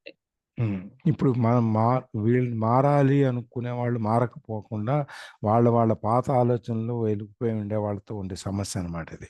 Her friend attempted to tell her నువ్వు అసలు మనం అనుకున్నాం కదా ఇందాక, ఏదైనా ఒక దానికి fail అయ్యామంటే కారణం మనమే అని, కానీ అంతేగాని ఎదుటాళ్ళు కాదు, ఎకానమీ కాదు, ఏమీ కాదు అని చెప్పి మనం ఇందాక అనుకున్నాం కదా. ఇక్కడ కూడా ఆమె అదే చెప్తా, నీలో నువ్వు చూసుకో, నువ్వు ఇప్పుడు ఆడిన ఆట నీలో ఏ విధంగా ప్రతిబింబించింది, దానికి నీ మనసు కానీ మెదడు కానీ ఏ విధంగా రెస్పాండ్ అయినాయి, ఏ విధంగా రియాక్ట్ అయినాయి, ఒకసారి నీలో నువ్వు గమనించుకో అంటే, ఆ సజెషన్ చెప్పేటప్పటికి ఆవిడ కోపం వచ్చింది. కోపం వచ్చిన డబ్బులు నాకు తిరిగి ఇచ్చేయండి, నేను ఇక్కడికి వచ్చింది నాలో నేను చూసుకోవటానికో, లేకపోతే నాకు ఏ విధంగా ఈ మైండ్లో పనిచేసిందో చెప్పుకోవటానికి కాదు, అది రెడిక్యులస్, అది నా డబ్బులు నాకు ఇచ్చేయండి, నేను ఇక్కడేం నేర్చుకోలేదు, వేస్ట్ ఇది నాకు అని చెప్పంటే, సరే వాళ్ళు డబ్బులు ఇచ్చేసారు, ఆమె వెళ్ళిపోయింది.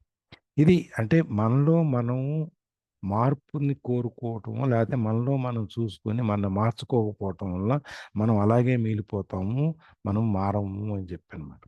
Yeah. Since 1984, I have made millions simply by doing that the school system does not do. In school, most teachers lecture. I hated lectures as a student. I was soon bored and my mind would drift. Drift 1984 నుంచి కూడా ఈయన చాలా డబ్బులు సంపాదించాడు. అయితే what the school system does not do, ఆయన simply by doing what the school system does not do, స్కూల్లో నేర్పింది చేయకుండా వేరే విధంగా చేయటం వల్ల ఆయన డబ్బులు సంపాదించుకున్నాడు. స్కూల్లో చాలామంది వచ్చిన లెక్చరర్స్ అంతా మనకు అర్థమైందో లేదో అనే దానికి సంబంధం లేకుండా వాళ్ళ పాటికి వాళ్ళు 45 మినిట్స్ పొద్దున్న సాయంత్రం ఆ 45 మినిట్స్ ఏం చెప్పాలో చెప్పేసి వెళ్ళిపోతారు చాలామంది స్కూళ్ళలో. కొంతమంది టీచర్సే ప్రశ్నలు వేస్తారు, ఏమైందని అడుగుతారు, తర్వాత ఆన్సర్లు రాబడతారు, అంతవరకు అర్థమైందని అడుగుతారు, చూస్తారు. కొంతమంది నోట్బుక్ రాయమంటారు, ఆ రాసిన దాన్ని దిద్దుతారు, మనని ఏ విధంగా ఇంప్రూవ్ చేయడానికి ప్రయత్నం చేస్తారు. కొంతమంది చాలామంది టీచర్స్ వచ్చామా వెళ్ళామా అన్న లెవెల్లో ఉంటారు. అట్లా లెక్చర్స్ చెప్పుకుంటేనే ఆ రోజుల్లోనే ఆయనకి ఈ లెక్చర్స్ విని విని విని విసుగు పుట్టేది అనమాట, బోర్ కొట్టేది. తర్వాత మనిషి అక్కడ ఉన్నా కూడా మైండ్ ఇంకెక్కడికో వెళ్ళిపోయేది. యా. అంటే చాలామంది మనందరం కూడా పోస్టర్స్ కాలేజీలో స్కూళ్ళలో ఉన్నప్పుడు అంతే ఉండేవాడు. మా కజిన్ చెప్పేవాళ్ళు, నువ్వు స్కూల్లో క్లాస్లో విన్నా వినకపోయినా క్లాస్లో కూర్చో, బయటికి మాత్రం వెళ్ళకు అని చెప్పేవాళ్ళు మాకు. అదేంటి మా అంటే, క్లాస్లో కూర్చుంటే ఏదో వినక వినక వినక వినక ఎప్పుడు ఏదో ఒక వర్డ్, ఒక శబ్దం, ఒక మాట ఏదో ఒకటి నీ చెవిలో పడుతుంది కదా, అది నేర్చుకున్నట్టే కదా, అందుకని క్లాస్లో ఉండు, క్లాస్ ఎగ్గొట్టేసి వెళ్ళకండి, వినకపోయినా పర్వాలేదు అని చెప్పి. అట్లా ఈయనకి క్లాస్లో కూర్చునేవాడు కానీ ఏం వినేవాడు కాదు, మైండ్ ఎక్కడికో బోర్ కొట్టేసి మైండ్ ఎక్కడికో వెళ్ళిపోయేది అనమాట. Yeah. In 1984, I began teaching via games and stimulations, and I still rely on these tools today. Rely I always రిలీ కాదు rely. rely on these tools today. I always encourage adult students to look at games as reflecting back to them what they know and what they need to learn. Most importantly, games reflect behavior. They are instant feedback systems. Instead of the teacher lecturing you, the game is giving you a personalized lecture, one that is custom made just for you. ఎప్పుడు కూడా ఈయన క్లాసుల్లో ఉండే వాళ్ళకి games, simulations, వీటి ఆటలు, మరి దేని చేస్తే ఎట్లా వస్తాయి ఇవన్నిటితో నేర్పేవాడు ఆయనకి. అండ్ ఇప్పటికి కూడా ఆ పరికరాలతో, అంటే ఆ టూల్స్, అట్లా గేమ్స్ మీద వీటి మీద ఆధారపడి ఆయన క్లాసులు చెప్పడం మొదలు పెడుతున్నాడు. అండ్ ఎప్పుడు కూడా సీనియర్ స్టూడెంట్స్, పెద్ద స్టూడెంట్స్ ఉంటే వాళ్ళని ఆ గేమ్స్ ఏం చెప్తున్నాయి వాళ్ళకి, వాళ్ళు ఏం నేర్చుకున్నారు దాని నుంచి, ఇంకా నేర్చుకోవటానికి ఏదైనా మిగిలిపోయింది ఉందా అనేది చూడమనేవాడు అనమాట. ఇప్పుడు మనలో చాలామంది ఈ కంప్యూటర్లో, మన ఫోన్లో గేమ్స్ ఆడుతుంటారు. ఆడతారా? కంప్యూటర్లోను, ఫోన్లోను, ఈ సోలోను, సాలిటైర్ ఇవేవో ఉంటాయి కదా, అవన్నీ ఆడతారు. ఒక సాలిటైర్ అంటే ఏంటి, ఒక కార్డ్స్లో ఒక కలర్ తర్వాత ఒక కలర్, ఒక కలర్ 5 కలర్స్ ఉంటాయి, పైన దాని మీద 4 ఉంటాయి. ఆ 4ని మనం ఏస్ దగ్గర నుంచి లేకపోతే కింగ్ దగ్గర నుంచి ఏస్ దాకా, ఏస్ దగ్గర నుంచి కింగ్ దాకా ఒకదాని తర్వాత ఒకటి అన్ని కలర్స్ మార్చుకుంటూ అరేంజ్ చేసుకుంటూ రావాలి. ఆడారు ఎవరన్నా సాలిటైర్? తెలుసా? హలో.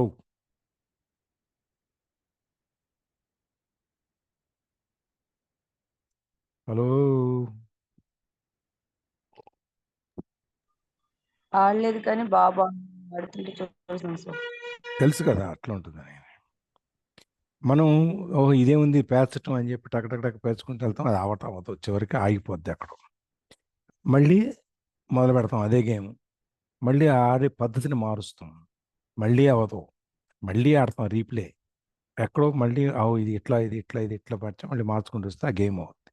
అట్లాగే అనమాట ఇక్కడ కూడా మనకి గేమ్స్ ఇచ్చి, ఆ గేమ్స్ని ఇచ్చి మీరు ఏం నేర్చుకున్నారు, మీకు నేర్చుకొని ఇంకేమైనా మిగిలిపోయిందా, కొత్తది నేర్చుకోవాల్సిన ఏమైనా ఉందా అని చెప్పని ఆయన ఎంకరేజ్ చేసేవాడు అనమాట. So most importantly games reflect behaviour. చాలా వరకు ముఖ్యమైన విషయం ఏంటంటే మన ఆటలు మన ప్రవర్తనని తెలియజేస్తాయి. మనం ఎంత ఓపిక ఆడుతున్నామా, పేషెంట్గా ఆలోచించి ఆడుతున్నామా, లేదా టకటక వెళ్ళిపోయి ఆడేసి మన కాక మళ్ళీ వెనక్కి వచ్చి మళ్ళీ మొదలు పెడుతున్నామా. మనం చూస్తుంటాం కదా రోజు ఆటలాడేటప్పుడు, ముందు టకటక ఆడేస్తాం ఫాస్ట్గా, మన అందరికంటే ముందు ఉండాలని, అది అవ్వదు, మళ్ళీ ఏం చేస్తాం, మళ్ళీ వెనక్కి వస్తాం, మళ్ళీ మార్చుకొని వెళ్తాం. అట్లాగే కొంతమంది ఏం చేస్తారు, ఒక్కొక్కటి చెస్లో చూడండి, ఓపిక్గా టైం తీసుకుని వాళ్ళు ఒక్కొక్క స్టెప్ వేసుకుంటూ వెళ్తారు. ముందు కొంతమంది ఏం చేస్తారు, టక్ టక్ అన్ని పావులు కలిపేసుకుంటూ వెళ్తారు, అన్ని చచ్చిపోతాయి, వీడు ఆటలోంచి బయటికి వెళ్ళి. ఇట్లా మన బిహేవియర్, మన ఆలోచన స్థితి ఎట్లుంది, మన మైండ్ స్టేటస్ ఎట్లుంది అనేది మనం ఆడే పద్ధతి ఏదైతే ఉందో, ఆట అందరికీ ఒకటే గేము, కానీ ఒక్కొక్కళ్ళు ఒక్కో రకంగా దాన్ని ఆడతారు. అది మన బిహేవియర్ గురించి చెప్పుద్ది అనమాట. They are instant feedback system. మనకు వెంటనే ఇన్స్టెంట్గా అప్పటికప్పుడు మన వ్యక్తి గురించి ఎట్లా అనేది మనం చెప్పేయచ్చు. Instead of the teacher lecturing you, the game is giving you a personalised lecture, one that is custom made just for you. ఇక్కడ టీచరు లెక్చరర్స్ చెప్పే బదులు ఈ ఆట అనేది మనకు చెప్తుంది మనం ఏంటి అని చెప్పని. అది మన కోసమే తయారు ఆట, అందరికీ కామనే, కానీ మన కోసమే, మన బిహేవియర్ని బట్టి మనం ఆడతాం కాబట్టి, మన ఆలోచన పద్ధతిని బట్టి ఆ ఆట ఏదో మన కోసమే తయారు చేసినట్టుగా మనకు అనిపిస్తుంది అన్నమాట. మనం చాలా చోట్ల చూస్తుంటాం ఇది, చాలా సందర్భాల్లో. మేము కోర్సులు ట్రైనింగ్ చేసేటప్పుడు కూడా మాకు ఎవరికి వాళ్ళకి మా గేమ్స్ మాకు ఉండేవి, ఒకే గేమ్ ఇచ్చేవాళ్ళు, అందరినీ చేయమనేవాళ్ళు. ఫర్ ఎగ్జాంపుల్ ఒక గేమ్ చెప్తారనమాట. మనం ఏంటంటే ఒక బుక్ ఇచ్చేవాళ్ళు, ప్యాడ్ ఉండేది ఇట్లా నోట్ బుక్, దాని మీద మనం ఇట్లా అక్షరాలు రాయాలన్నమాట. ఒక అక్షరం, ఏదో ఒక అక్షరం ఇట్లా నా చెయ్యి కనపడద్దు, కానీ నా అక్షరం ఇట్లుందనుకోండి, ఇప్పుడు నేను ఈ చెయ్యి మూమెంట్ ఇట్లా చేశాను అనుకోండి, నేనేమి రాశాను అనేది ఎదుటి వ్యక్తి చెప్పాలి. ఇది 1-to-1 గేమ్ అనమాట. నేను ఆ ప్యాడ్ మీద ఈ విధంగా నేను నా చెయ్యి మూమెంట్తో నేనేమి రాశాను అనేది నా చెయ్యి మూమెంట్ చూసి చెప్పాలి.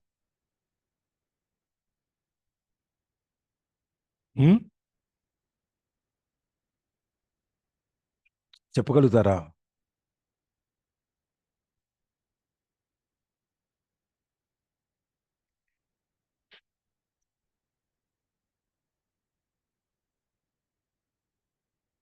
ఏంటి? ఎస్ గెస్సింగ్ మనకు జాగ్రత్తగా గమనిస్తే చెప్పచ్చు. చెప్పొచ్చు కదా. Yes, అది జాగ్రత్తగా గమనించలేని వాళ్ళు ఏం చేస్తారు, ఊరికే పై పైన చేయి చూసేసి ఎట్లా తిరిగింది, నువ్వు 0 రాసావు అంటారు. అక్కడ ఏదో ఉంటుంది, 9 అని రాసావు అనుకోండి, ఇట్లా అది 0లాగా కనిపిస్తుంది, కానీ 9 ఉంటుంది. మన మూమెంట్ చేయి ఇట్లా తిరుగుతుంది కదా, అది అది మన గేమ్ అనమాట. అట్లా ప్రతి ఆట కూడా మనకు చిన్నప్పటి నుంచి మనం చూడండి ఎన్ని రకాల ఆటలు ఆడతాం, ప్రతి ఆట మనకు ఒక పాఠమే. కాకపోతే ఆ రోజుల్లో మనకు ఆ విషయం తెలియదు.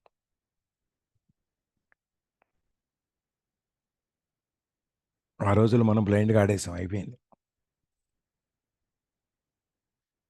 ఇప్పుడు మనకి వైకుంఠపాళి ఉంది కదా, వైకుంఠపాళి తెలుసు కదా, Yes, sir. Yes, sir, yes. దాంట్లో ఆడతాం కదా, నిచ్చెనలు ఆడుతాం. ఎక్కుతాము, పాములు గరుస్తాయి, ఓ పెద్ద పాము గరుస్తుంది, కింద నుంచి ఒకే నిచ్చెన ఎక్కేస్తే ఆ 1లోనో 11లోనో ఎక్కడ ఒక నిచ్చెన ఉంటుంది, ఆ నిచ్చెన ఎక్కేస్తే పైకి తీసుకెళ్ళిపోద్ది. Snakes and ladders. హ్మ్? Snakes and ladders. ఆ, తర్వాత ఒక పాము ఉంటుంది లాస్ట్లో, ఆ పొరపాటు దాన్ని పడితే మళ్ళీ కింద ఫస్ట్ గడిలో తీసుకొచ్చేస్తుంది. జీవితం కూడా ఎక్కితే మాదిరిగా అందుకనే పరమపద సోపాన పటం. పరమపదానికి చేరేటువంటి మెట్లు, సోపానం అంటే మెట్లు, అంతస్తులు. దాంట్లో ఎంత ఉంటుందో నేర్చుకోవటానికి. ఒక పాముకి పేరు ఉంటుంది, ఒక నిచ్చెనకు ఓ పేరు ఉంటుంది. ఆ పేర్లు పెడితే వాడు కిందకి తీసుకొస్తాడు. అంటే మనము అటువంటి ఆ లక్షణాలు కనుక మనకు పెట్టుకుంటే మనం కిందకి వచ్చేస్తాం.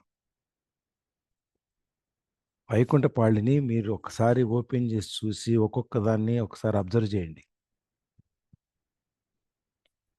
జీవితంలో అతి ముఖ్యమైన పాఠాలు నేర్పుతుంది అది.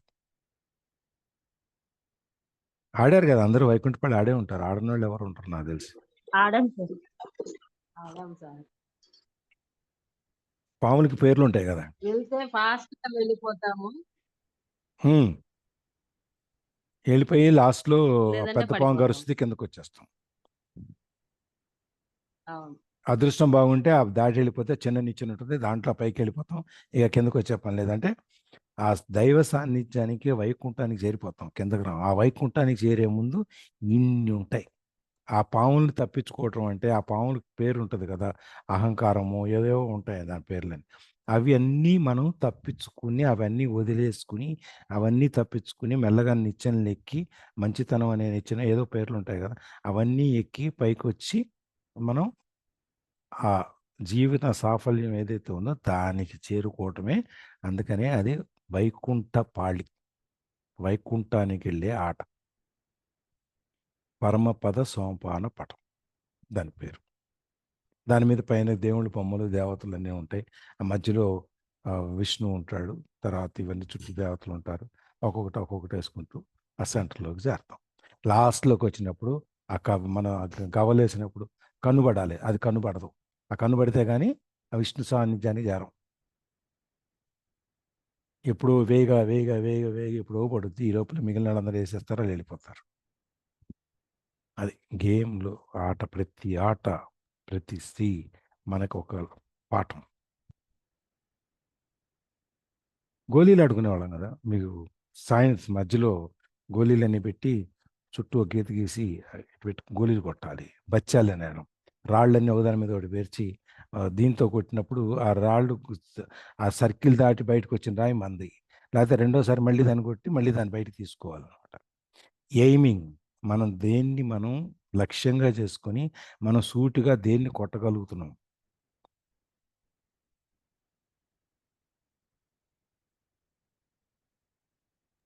ఏడు పెంకులాట అంటారు కదా సార్, అది ఏడు పెంకులాట ఏదో అని బాల్ పెట్టి పేర్లు ఉంటాయి చెప్తున్నా.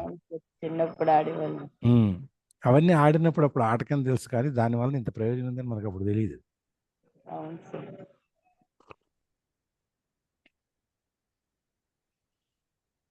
అందుకని అందుకే చెప్తా, every game is a lesson for you, every game reflects your behaviour. అందుకే చెప్పింది ఇక్కడ. ప్రతి పాట మన కోసమే డిజైన్, అందరికీ కామన్ అయినా కూడా మన కోసమే ఉన్నట్టుగా కనిపిస్తుంది. మనని మనం చూసుకుంటాం దాంట్లో. సో ఇవాళ ఇక్కడ ఆపుదాం. 6:27 అయింది. ఇక్కడి నుంచి ఈ ఆటల దగ్గర నుంచి రేపండి చూద్దాం తర్వాత.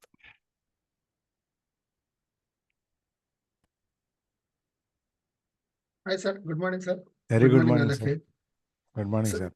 ఈ రోజు ఈ cash flow statement, cash flow game ఏదైతే ఆధార్ మనకి చెప్తున్నాడో దాన్ని కొంచెం ఎగ్జాంపుల్ రూపంలో చెప్పడానికి ట్రై చేస్తాను. సో దట్ మనకి ఆధార్ చెప్తున్నది ఏమి చెప్పాలని అనుకుంటున్నాడు, మనకి మన ఇన్కమ్ ఎక్స్పెన్స్ స్టేట్మెంట్ లో ఏమి చెప్పాలనుకుంటున్నాడు అనేది కొంచెం అర్థం అవటానికి. సో నార్మల్ గా ఒక పర్సన్ ఒక 1 lakh శాలరీ రూపంలో వచ్చే వ్యక్తి ఎవరైనా ఉన్నారనుకోండి. సో 1 lakh శాలరీ వస్తుంది, అది మన ఇన్కమ్ అవుతుంది. దాని తర్వాత ఇంకేదైనా నాకు ఇన్కమ్స్ ఏదైనా ఉన్నాయనుకోండి, నాకు ఒక రెంటల్ ఇన్కమ్ ఉంది, నాకు ఇల్లు ఉంది, దాని మీద ఒక 10,000 రూపాయలు రెంట్ వస్తుంది. ఓకే, నా టోటల్ ఇన్కమ్ ఎంత? శాలరీ 1 lakh, 10,000 రూపీస్ ఏమో నాకు rental income, total 1 lakh, 1.1 lakh. ఇంకా ఏదైనా మనకి ఏదైనా ఇన్కమ్స్ ఏదైనా వస్తున్నాయి అనుకోండి, అలాగే మనం ఇన్కమ్స్ అన్ని పెరుగుతాయి. అయితే ఫర్ ఎగ్జాంపుల్ నేను 1 లక్ష రూపాయలు నేను బ్యాంకులో ఎఫ్డి కట్టాను, వాళ్ళు నాకు దాని మీద ఒక 5% రేట్ ఆఫ్ ఇంట్రెస్ట్ తో పాటు ఒక 5,000 రూపాయలు ఎంతో ఇచ్చారు. సో టోటల్ గా నాకు ఒక 5,000 ఇన్కమ్ వచ్చింది. సో టోటల్ నా ఇన్కమ్ ఎంత మంత్ లో? 1 lakh శాలరీ, 10,000 రూపీస్ ఏమో రెంటల్ ఇన్కమ్, ఒక 5,000 రూపీస్ బ్యాంక్ లో నేను FD రూపంలో దాచుకున్న వాళ్ళ బ్యాంక్ వాళ్ళు నాకు ఇచ్చి 5,000 రూపీస్ అనుకో, స్మాల్ ఎగ్జాంపుల్ చెప్తుంది. టోటల్ గా ఎంత? 1,15,000. అలాగా ప్రతిదీ మనకు వచ్చే ఇన్కమ్ ని మనం ఇన్కమ్ వైపు రాసుకుంటాము. ఇప్పుడు ఎక్స్పెన్సెస్ దగ్గరకు వద్దాం. ఆ మంత్ లో నేను పెట్టే ఖర్చులు ఏంటి? ఆ ఖర్చుల వల్ల కూడా మనకి ఇన్కమ్ వస్తుందా? Question mark. మనం పెట్టే ఖర్చుల వల్ల కూడా ఇన్కమ్ రావచ్చు, రాకపోవచ్చు. ఎలాంటి ఎగ్జాంపుల్స్? మనం జనరల్ గా ఒక గూగుల్ పే చేస్తాం. గూగుల్ పే చేయగానే మీకు ఒక 10 రూపీస్ 5 రూపీస్ క్యాష్ బ్యాక్ వచ్చిందని చెప్పేసి ఒకసారి వస్తుంది అనమాట. గూగుల్ పేలో మనం ట్రాన్సాక్షన్ చేసినంత 500 రూపాయలు ఏదో కొన్నాము, గూగుల్ పే చేసాము, అక్కడ ఒక మేబీ ఒక 10 రూపాయలు వచ్చింది అనుకున్నాం. సో టోటల్ నా ఇన్కమ్ ఎంత అయింది? నా ఇన్కమ్ స్టేట్మెంట్ లో అది కూడా రాయాలి. ఓకే. సిమిలర్లీ మనం ఒక వీకెండ్ లో సాటర్డే సండే బిగ్ బజార్ లాంటి షాపింగ్ మాల్కి వెళ్తే వాళ్ళు ఏంటంటే 1+1 ఆఫర్స్ అని పెడతారు. Big deal, big market, big shopping, only offer valid for only for 4 hours, evening 6 to 10 PM అని పెద్ద పెద్ద సౌండ్ తో చేస్తూ అక్కడ ఆఫర్స్ అన్ని పెడతా ఉంటారు అనమాట. సో ఆ టైంలో మనం ఏంటి ఎగ్జైట్ అయిపోతాము, గ్రీడీనెస్ పెరిగి మనం నార్మల్ గా ఒక బకెట్ కొందామని వెళ్దాం ఇంట్లోకి. సో బకెట్ కాస్ట్ ఎంత ఉంటుంది? మేబీ 100 రూపీస్ ఉంటుంది అనుకున్నాం. అక్కడ వాడేం చేస్తాడు, 1+1 ఆఫర్ అయితే మీకు 75 రూపీస్కే ఇస్తానని అంటాడు. అబ్బా, 25 రూపీస్ మనం సేవ్ చేసాం కదా. 1+ ఆఫర్ పెట్టి మనం 2 బకెట్లు తీసుకుందాం అని చెప్పేసి 75 రూపీస్ 150లో 2 బకెట్లు వస్తున్నాయి కదా అని చెప్పి మనం ఏం చేస్తాం, 150 రూపీస్ పే చేసేసి 2 బకెట్స్ తీసుకుని వస్తాం. సో మనకి రియల్ గా ఆ 2 బకెట్స్ అవసరమా? మేబీ తెలీదు, అది మన పర్సన్ టు పర్సన్ వ్యారీ అవుతుంది. సో నేను ఒక బకెట్ నాకు సరిపోతుంది అనుకున్నప్పుడు అసలు నాకు ఇంట్లో ఉన్నదే నేను 1 BHKలో ఉంటున్నాను, లేకపోతే నాకు ఇంట్లో ఆల్రెడీ బకెట్స్ ఉన్నాయి, మిగతా వాటికి అవసరం లేదనుకున్నప్పుడు ఆ 1+ ఆఫర్ వల్ల వచ్చిన బకెట్ ని మనం పక్కన పెడతాం. కానీ ఎప్పటికీ ఇచ్చింది, ఎప్పటికో సంవత్సరానికో 2 సంవత్సరాలకో ఈ పాత బకెట్ కనుక పాడైపోతే దాన్ని తీస్తాం, అప్పటి వరకు యూజ్ చేయము. సో అలాంటి కేసులో మీరు 100 రూపాయలు పెట్టాల్సిన చోట 150 రూపీస్ పెట్టారు. సో ఆ ఎక్స్పెన్సెస్ మీకు అవసరమా లేదా అనేది చూసుకోవాలి. అప్పుడు ఎక్స్ట్రా పెట్టిన 50 ఎక్స్పెన్సెస్ ని మనం తగ్గించుకోవాలా లేదా అనేది జస్టిఫై చేయాలి. అదే ఒక సినారీలో నేను ఇంకొక కొత్త ఇంట్లోకి వెళ్తున్నాను, ఇప్పుడు 2 BHKలో ఉంటున్నాను, ఒక 1 month తర్వాత 2 months తర్వాత నేను కొత్త ఇంట్లోకి వెళ్తున్నాను, అక్కడ ఇంకొక 3rd బాత్రూమ్ కూడా ఉంది కాబట్టి అక్కడ ఇంకొక బకెట్ కూడా కావాలి కాబట్టి నేను ఇంకా ఆఫర్లో 1+1 ఆఫర్లు తీసుకోవటం వల్ల నాకు లాస్ ఏమీ లేదు అనుకున్నప్పుడు 2 బకెట్స్ తీసుకొని 150 రూపీస్ పే చేసేసి 2 బకెట్స్ తీసుకుంటాము. సో అట్లాంటి కేసులో మనకి అవసరం కాబట్టి 150 రూపీస్ పెట్టిన అక్కడ మనకి సేవింగ్ ఎంత? 50 రూపీస్. మన ఇన్కమ్ స్టేట్మెంట్ లో ఇండైరెక్ట్ గా 50 రూపీస్ యాడ్ అయినట్లే, అది కనుక మనం చేసుకుంటే. సో అట్లా మనం పెట్టే ప్రతి ఖర్చులో రకరకాల ఖర్చులు ఉంటాయి. వాటికి ఆఫర్స్ అనే రూపంలో, లేకపోతే గ్రీడీనెస్ లేకపోతే ఇది కాకపోతే రేపు వస్తే మళ్ళీ దొరకదనే ఫియర్ తోనో మనం చాలా వరకు కొన్ని ఖర్చులు పెడతా ఉంటాం అన్నమాట. అది ఆ ఖర్చు ఒక్కొక్క కేసులో ఆ ఫ్యామిలీకి అవసరం అయ్యి ఉండొచ్చు. ఆ కేసులో 50 రూపీస్ మీరు సేవ్ చేసినట్లు అవుతుంది. నాకు ఆ బకెట్ సంవత్సరమైనా నేను వాడిన దాన్ని పక్కన పెట్టడం అనుకున్నప్పుడు మీరు పెట్టే ఎక్స్ట్రా 50 రూపీస్ అనేది మీకు NSL ఎక్స్పెండిచర్ కిందే వస్తుంది. అది ఇలాంటివే మీకు ఆ గేమ్ లో ఉంటాయి. ఇప్పుడు richdad.com నుంచి www.in పైన ఇక్కడ ఇచ్చాడు మన ప్రీవియస్ పేజ్ లో. ఆ పేజ్కి వెళ్ళి చూస్తే సో ఇట్లాంటి ఎక్స్పెండిచర్ మీరు ఆలోచించండి అని అక్కడ మిమ్మల్ని క్వశ్చన్ ఇస్తుంది అనమాట. సో సిమిలర్లీ నేను ఒక కార్ కొనుక్కుందాం అనుకున్నాను. కార్ వాళ్ళు ఏం చేస్తారు, మీకు పర్టికులర్ దీపావళి దసరా టైంలో అయితే మీకు ఒక 45,000 నుంచి ఒక 60,000 వరకు మీకు దీపావళి గిఫ్ట్ ఆఫర్స్ అని చెప్పేసి మనం పెడుతుంటారు అనమాట. అది జనరల్ గా ఫెస్టివల్ ఆఫర్స్ అని చెప్పేసి పెడుతుంటారు.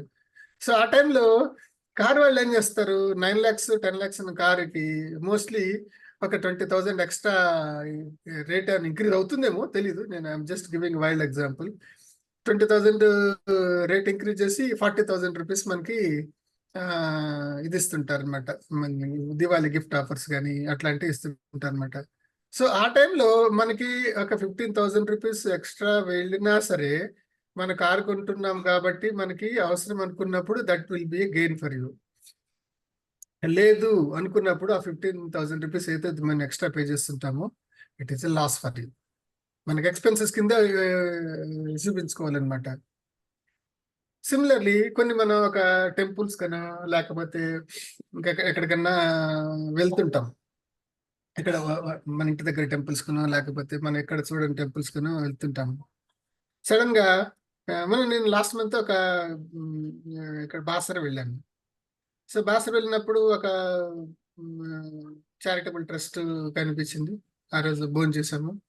దాని తర్వాత ఉత్తగా ఖాళీ చేతులు తిందుకు రావటం అని చెప్పేసి అక్కడ 1116 లేదో చారిటబుల్ ట్రస్ట్ లో రాసి నేను వచ్చాను అనమాట. మనం కూడా అందరికి చాలా వరకు ఇలాగా దాన ధర్మాలు చేయటము లేకపోతే ఏదో ఒకటి చేస్తూ ఉంటాం అనమాట. సో ఆ రోజు నా ఇన్కమ్ అండ్ ఎక్స్పెన్సెస్ స్టేట్మెంట్ కనుక చూసుకుంటే నేను కనుక బయట హోటల్లో కనుక చేస్తుంటే ఒక 100-200 రూపాయలతో నేను నా లంచ్ అయిపోయేదేమో అయితే. కానీ నేను పర్టికులర్ కమ్యూనిటీ దాంట్లోకి వెళ్ళి చేయటం వల్ల నేను ఎక్స్ట్రా 1000 రూపీస్ నాది ఖర్చు పెట్టాను. సో నేను తిన్నది 200 rupees, but I paid 800 rupees in extra as a charity. So ఇది మీకు ఇన్కమా ఎక్స్పెన్సెసా? దీన్ని కూడా నేను ఇన్కమ్ రూపంలో మార్చుకోవటం ఎట్లాగా? ఎక్స్ట్రా నేను పే చేసిన 800 రూపీస్ ఏదైతే ఉందో దాని ఇన్కమ్ రూపంలో మార్చుకోవాలి అవకాశం ఉందా? నేను చారిటీ చేయాలనుకుంటున్నాను, నేను ఒక దాన ధర్మం చేయాలనుకుంటున్నాను, అది నా నైజం, నాకు చేస్తే నాకు హ్యాపీగా ఉంటుంది, నా ఫ్యామిలీ బాగుంటుంది అని ఒక ఎమోషన్ ఏదైతే ఉంటున్నామో చేస్తున్నప్పుడు కూడా ఆ 800 రూపీస్ ఎక్స్ట్రా నేను ఏదైతే పే చేశానో ఆ చారిటీ కోసం దాని మీద కూడా ఒక ఇన్కమ్ ట్యాక్స్ రిటర్న్స్ ఫైల్ చేసేటప్పుడు 800 రూపీస్ ఎక్స్ట్రా పే చేస్తే 80G అనే ఒక ఎగ్జంప్షన్ వస్తుంది. మేబీ 30%, దానికి ఒక పర్సంటేజ్ కూడా లేదనుకుంటా. Directly tax exemption 50% of the amount. 50% అది అమౌంట్. సో నేను 800 rupees 80G. So 800 rupees extra pay చేయటం వల్ల నాకు 50% ఆఫ్ 800 అంతా 400 రూపీస్. ఈ 400 రూపీస్ నాకు ఎగ్జంప్షన్ వచ్చింది. సో నా ఇన్కమ్ స్టేట్మెంట్ లో 400 రూపీస్ యాడ్ అయిపోయింది. నేను ఖర్చు పెట్టింది ఎంత? 400. Net amount is payable 400. So ఇవన్నీ ఆ గేమ్స్ లో మనకి లైవ్ గా చూపిస్తుంటాడు ఆధార్. మీరు ఇక్కడ డెసిషన్ తీసుకోండి. మీరు ఇలా చేయటం వల్ల మీరు ఇన్కమ్ కూడా యాడ్ అవుతూ మీకు చేస్తున్నారా, లేకపోతే ఓన్లీ మీరు ఎక్స్పెన్సెస్ పెడుతున్నారా? నేను ఇచ్చిన 3-4 ఎగ్జాంపుల్స్ లో చూడండి. బకెట్ ఎగ్జాంపుల్ మీకు అవసరం అనుకుంటే 50 రూపీస్ గెయిన్ చేసినట్లు, ఆ బకెట్ నాకు అవసరం లేదనుకుంటే 50 రూపీస్ ఎక్స్ట్రా మీరు ఎక్స్పెన్సెస్ పెట్టినట్లు. సిమిలర్లీ కారు కేసులో మీకు చూపించినట్లు అనమాట. ఇలా చారిటబుల్ ట్రస్ట్ ఏదైతే ఉంటున్నారో ఇది ప్రతి కేసులో మనం చూపించేది మనకి ఒక్కోసారి ఇప్పుడు పోతే దొరకదని చెప్పేసి గ్రీడీని ఫియర్ తోను, లేకపోతే అబ్బా ఆఫర్ వచ్చింది మళ్ళీ రాదు, మనకు అవసరం లేదైనా సరే ఒక గ్రీడీనెస్ తోను ఏదో ఒక రీజన్ తో మనం ఆ పర్టికులర్ యాక్టివిటీ చేస్తాం. ఒక్కోసారి అది ఊబి అవుతుంది, ఒక్కొక్కసారి మేబీ డెసిషన్ మనం తీసుకున్నది అయితే మంచి డెసిషన్స్ అయితే అవుతుంటాయి అనమాట. అదొక ఎగ్జాంపుల్. ఇంకొక ఎగ్జాంపుల్స్ ఏంటంటే ఎవరైనా ఇప్పుడు ఈ ఆధార్ ఫైనాన్షియల్ గా ఎగ్జాంపుల్స్ చెప్తున్నాడు కానీ, సో మార్కెట్ ట్రెండ్స్ బట్టి మనం ఏం చేస్తుంటాము, ఇప్పుడు పర్టికులర్ స్థలం కొన్నాను, మార్కెట్ బాగుంది, రియల్ ఎస్టేట్ బాగుంది అని చెప్పేసి ఒక చోట ఇన్వెస్ట్ చేస్తాం. ఒక 10 లక్షలు 20 లక్షలు తీసుకొని మార్కెట్ బాగుందని చెప్పేసి రియల్ ఎస్టేట్ బాగుందని ఒక స్థలం కొంటాము. లేకపోతే ఒక ఫుడ్ కోర్ట్ లో ప్లేస్ ఒకటి తీసుకుంటే వర్చువల్ స్పేస్ మార్కెట్ ఇప్పుడు సిటీస్ లో చాలా వస్తున్నాయి అనుకోండి. ఫుడ్ కోర్ట్ లో మీకు 100 గజాల స్థలం 10 లక్షలకే ఇస్తాము, దాని మీద 9% రేట్ ఆఫ్ ఇంట్రెస్ట్ వస్తుందని చెప్పేస్తుంటాం అనమాట. అట్లాంటివి మనం చేస్తుంటాం అనమాట. మనం చేసే డెసిషన్ వల్ల సడన్ గా గవర్నమెంట్ రూల్స్ మార్చేసి ఇట్లాంటివి మనం ఎంటర్టైన్ చేయమనంటే మనం పెట్టిన 10 లక్షలు 15 లక్షలు ఏదైతే ఉందో అదేమవుతుంది అనేది తెలీదు. సో అప్పుడు ఏంటంటే వాడు సడన్ ఏం చేస్తాడు వాడు, మీరు 10 లక్షలు పెట్టారు, నేను 9% రేట్ ఆఫ్ ఇంట్రెస్ట్ ఇస్తానని కమిట్ అయ్యాను పలానా సూపర్ మార్కెట్ లో ఫుడ్ కోర్ట్ లో, ఇప్పుడు సడన్ గా గవర్నమెంట్ అది బ్యాన్ చేసింది, నేను ఇవ్వలేనని చెప్పేసి, కానీ మీకు ఇవ్వాల్సిన 10 లక్షలు ఒక 6 నెలల్లోనో సంవత్సరంలోనో ఇస్తానని చెప్పేసి అని అంటాడు. సడన్ గా డెడ్ అయిపోతుంది మనకన్నా ఇన్వెస్ట్మెంట్. సో ఇప్పటి వరకు వచ్చిన దాని మీద మనం పెట్టిన 10 లక్షల మీద మార్కెట్ బాగుండటం వల్ల వచ్చిన వాడు 9% రేట్ ఆఫ్ ఇంట్రెస్ట్ తో ఇవ్వటం వల్ల మనకి అది ఇన్కమ్ స్టేట్మెంట్ లో యాడ్ అయిపోయింది. ప్రతి నెల ఇంత అది 9% ఇన్కమ్ యాడ్ అయిపోతూ ఉంటుంది. సడన్ గా జియోలాజికల్ లేకపోతే గవర్నమెంట్ డెసిషన్స్ వల్ల మనకి రావాల్సిన ఇన్కమ్ ఆగిపోతే అది ఇప్పుడు సడన్ గా మన ఎసెట్ లోంచి తీసి పక్కన పెట్టాల్సి వస్తుంది. అతను ఇన్కమ్ వచ్చేదే మన ఎసెట్ కింద కన్సిడర్ చేయాలి, లేకపోతే అది ఎసెట్ కింద కన్సిడర్ కాదని చెప్పేసి ప్రీవియస్ పేజెస్ లో కూడా అట్లాగే ఏదైతే చెప్తున్నాడో అట్లాంటిది అనమాట. సో ఇట్లాంటి ప్రతిదీ మనం చేసే ప్రతి సేవింగ్స్ లోను, లేకపోతే మనకు వచ్చే ప్రతి ఇన్కమ్ లోను, మనం పెట్టే ప్రతి ఖర్చులోను చాలా వైజ్ డెసిషన్స్ తీసుకుంటూ మనకి ఇది రూపాయి పోయినా పర్వాలేదు, ఇవాళ కాకపోతే రేపు నాకు ఉపయోగపడుతుంది అనుకోని మనం డెసిషన్ తీసుకుంటే we will be in financially freedom direction లో వెళ్తా ఉంటాం. లేదు ఆఫర్స్ పోతాయి, లేకపోతే ఇది పోతే మా ఫ్రెండ్ కొన్నాడు మనకు కూడా ఏదో ఒక రోజు అవసరం పడుతుందా పడకపోవచ్చుదా అని చెప్పేసి గ్రీడీనెస్ తో ఎప్పుడన్నా కొన్నామనంటే మన ఫ్రెండ్కి అది అవసరం పడింది, కొనుక్కున్నాడు. మనకు అవసరం పడలేదు కాబట్టి మనం కొనుక్కొని దాన్ని అనవసరంగా చేసుకుంటే it becomes an expense for us. So ఆ పర్టికులర్ లిటరసీ ఎడ్యుకేషన్ కోసం ఈ గేమ్ ఆడండి అని చెప్పేసి చెప్తున్నాడు అనమాట. అది గేమ్ మేబీ నేను కూడా ఆడలేదు, ఇప్పుడు మాట్లాడుతూనే ఓపెన్ చేస్తాను, అది చాలా డీటెయిల్స్ అడుగుతుంది అనమాట. సో దాని తర్వాత నేను కూడా ఒక గేమ్ ఆడి ట్రై చేస్తాను, అది మీకు ఫ్రీగా ఉన్నప్పుడు వీకెండ్లో ఎప్పుడన్నా. సో అట్లాంటి మనకి చిన్నవి కూడా మన పిల్లలకి 10 years 12 years ఏజ్ గ్రూప్ మనకి గిఫ్ట్ ఇవ్వాలంటే ఏదో బ్యాంక్ ఏదంటారు కదా, కిడ్డీ బ్యాంక్, అట్లాంటిది ఏదో గేమ్స్ ఉంటాయి.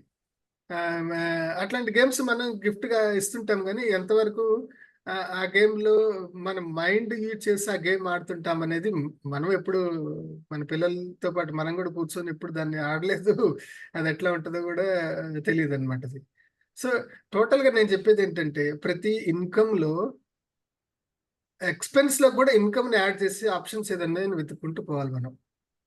మనం పెట్టే ప్రతి ఖర్చులో కూడా మనకి డైరెక్ట్ ఇన్కమ్ లేకపోతే ఇండైరెక్ట్ ఇన్కమ్ కూడా వచ్చే అవకాశాలు ఏదైనా ఉంటే that becomes a profit for us. లేదు ఇంకా ఖర్చు అయిపోయింది, ఇంకా దాని నుంచి ఒక రూపాయి కూడా తిరిగి రాదనుకున్నప్పుడు కంప్లీట్లీ ఎక్స్పెన్స్ ఫర్ అస్. అదండి. Thank you sir. Right sir, thank you. ఇంకెవరన్నా? సార్ ఒక్క డౌట్, మీరు 80G అన్నారు కదా, దాంట్లో 50% రిటర్న్ 400 రిటర్న్ అన్నారు కదా, అది ఎట్లా సార్ క్లారిటీ ఇస్తారా? మీరు ఇన్కమ్ ట్యాక్స్ రిటర్న్స్ ఫైల్ చేసే టైంలో ఎప్పుడైతే మీరైతే 800 రూపీస్ ఏదో ఖర్చు పెట్టారో, నేను అక్కడ ఇన్కమ్ ట్యాక్స్ సెక్షన్ G కింద 800 రూపీస్ ఖర్చు పెట్టానని చెప్పేసి మెన్షన్ చేస్తే మీకు ట్యాక్స్ కట్టాల్సిన అమౌంట్ ఆటోమేటిక్ గా రీకాలిక్యులేట్ అయిపోయి ఆ 400 రూపీస్, నాకైతే ఎంత పర్సెంటేజ్ తెలియదు, కోటేశ్వర గారు అన్నట్టుగా 50% అన్నారు కాబట్టి ఆ 50% తగ్గి మిగతా 400 రూపీస్ కి మీరు ఇన్కమ్ ట్యాక్స్ పే చేయాల్సిన అవసరం వస్తుంది. లేకపోతే మీ ఆ 400 రూపీస్ రిమైనింగ్ 400 కి ట్యాక్స్ పడదు. 400 రికవర్ అవుతుంది అంటే 800 లో 450% రిటర్న్ వస్తుందా? కాదు కదా, ఓన్లీ ట్యాక్స్ తగ్గుతుంది కదా, ట్యాక్స్ అమౌంట్ లో తగ్గుతుంది మీకు. ట్యాక్స్ అమౌంట్ లో మనం కట్టే ట్యాక్స్ అమౌంట్ తగ్గుతుంది. ఇన్సూరెన్స్ అవన్నీ మీకు ఎట్లా డిడక్షన్ వస్తుందో కింద 50% వస్తుంది. అయితే మీరు ఎవరికైతే చారిటీ ఇచ్చారో ఆ ఆర్గనైజేషన్ ఇన్కమ్ ట్యాక్స్ డిపార్ట్మెంట్ లో రిజిస్టర్ చేసుకోవాలి. వాళ్ళ జిఎస్టీ నెంబర్ అయితే అడుగుతుంది, వాళ్ళకి గవర్నమెంట్ ఎగ్జంప్షన్ ఇస్తుంది అనమాట. ఇన్కమ్ ట్యాక్స్ డిపార్ట్మెంట్ ఈ సంస్థకి ఇచ్చే విరాళాలన్నిటికీ 80G అప్లై అవుతుంది అని చెప్పి ఒక సర్టిఫికెట్ ఇస్తారు. ఆ సర్టిఫికెట్ ఇచ్చినప్పుడు మీరు ఎక్కడైతే డొనేషన్ ఇస్తారో వాళ్ళ దగ్గర మీరు ఇచ్చిన దానికి రసీదు తీసుకోవాలి. రసీదు తీసుకున్నప్పుడు ఆ రసీదు మీద కింద ప్రింట్ చేసి ఉంటుంది, we're exempted under 80G as per income tax act so and so అదేదో ఉంటాయి అన్నీ. అది కూడా ఉండాలి.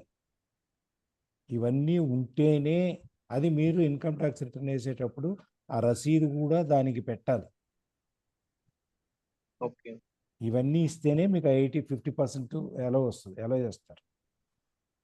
నేను ఇచ్చాను అని చెప్పేసి మీరు రాస్తే అవదు, ప్రతిదానికి ప్రూఫ్ ఉండాలి. అప్పుడు మీకు ఆ ఎగ్జంప్షన్స్ ఎలా అవుతాయి.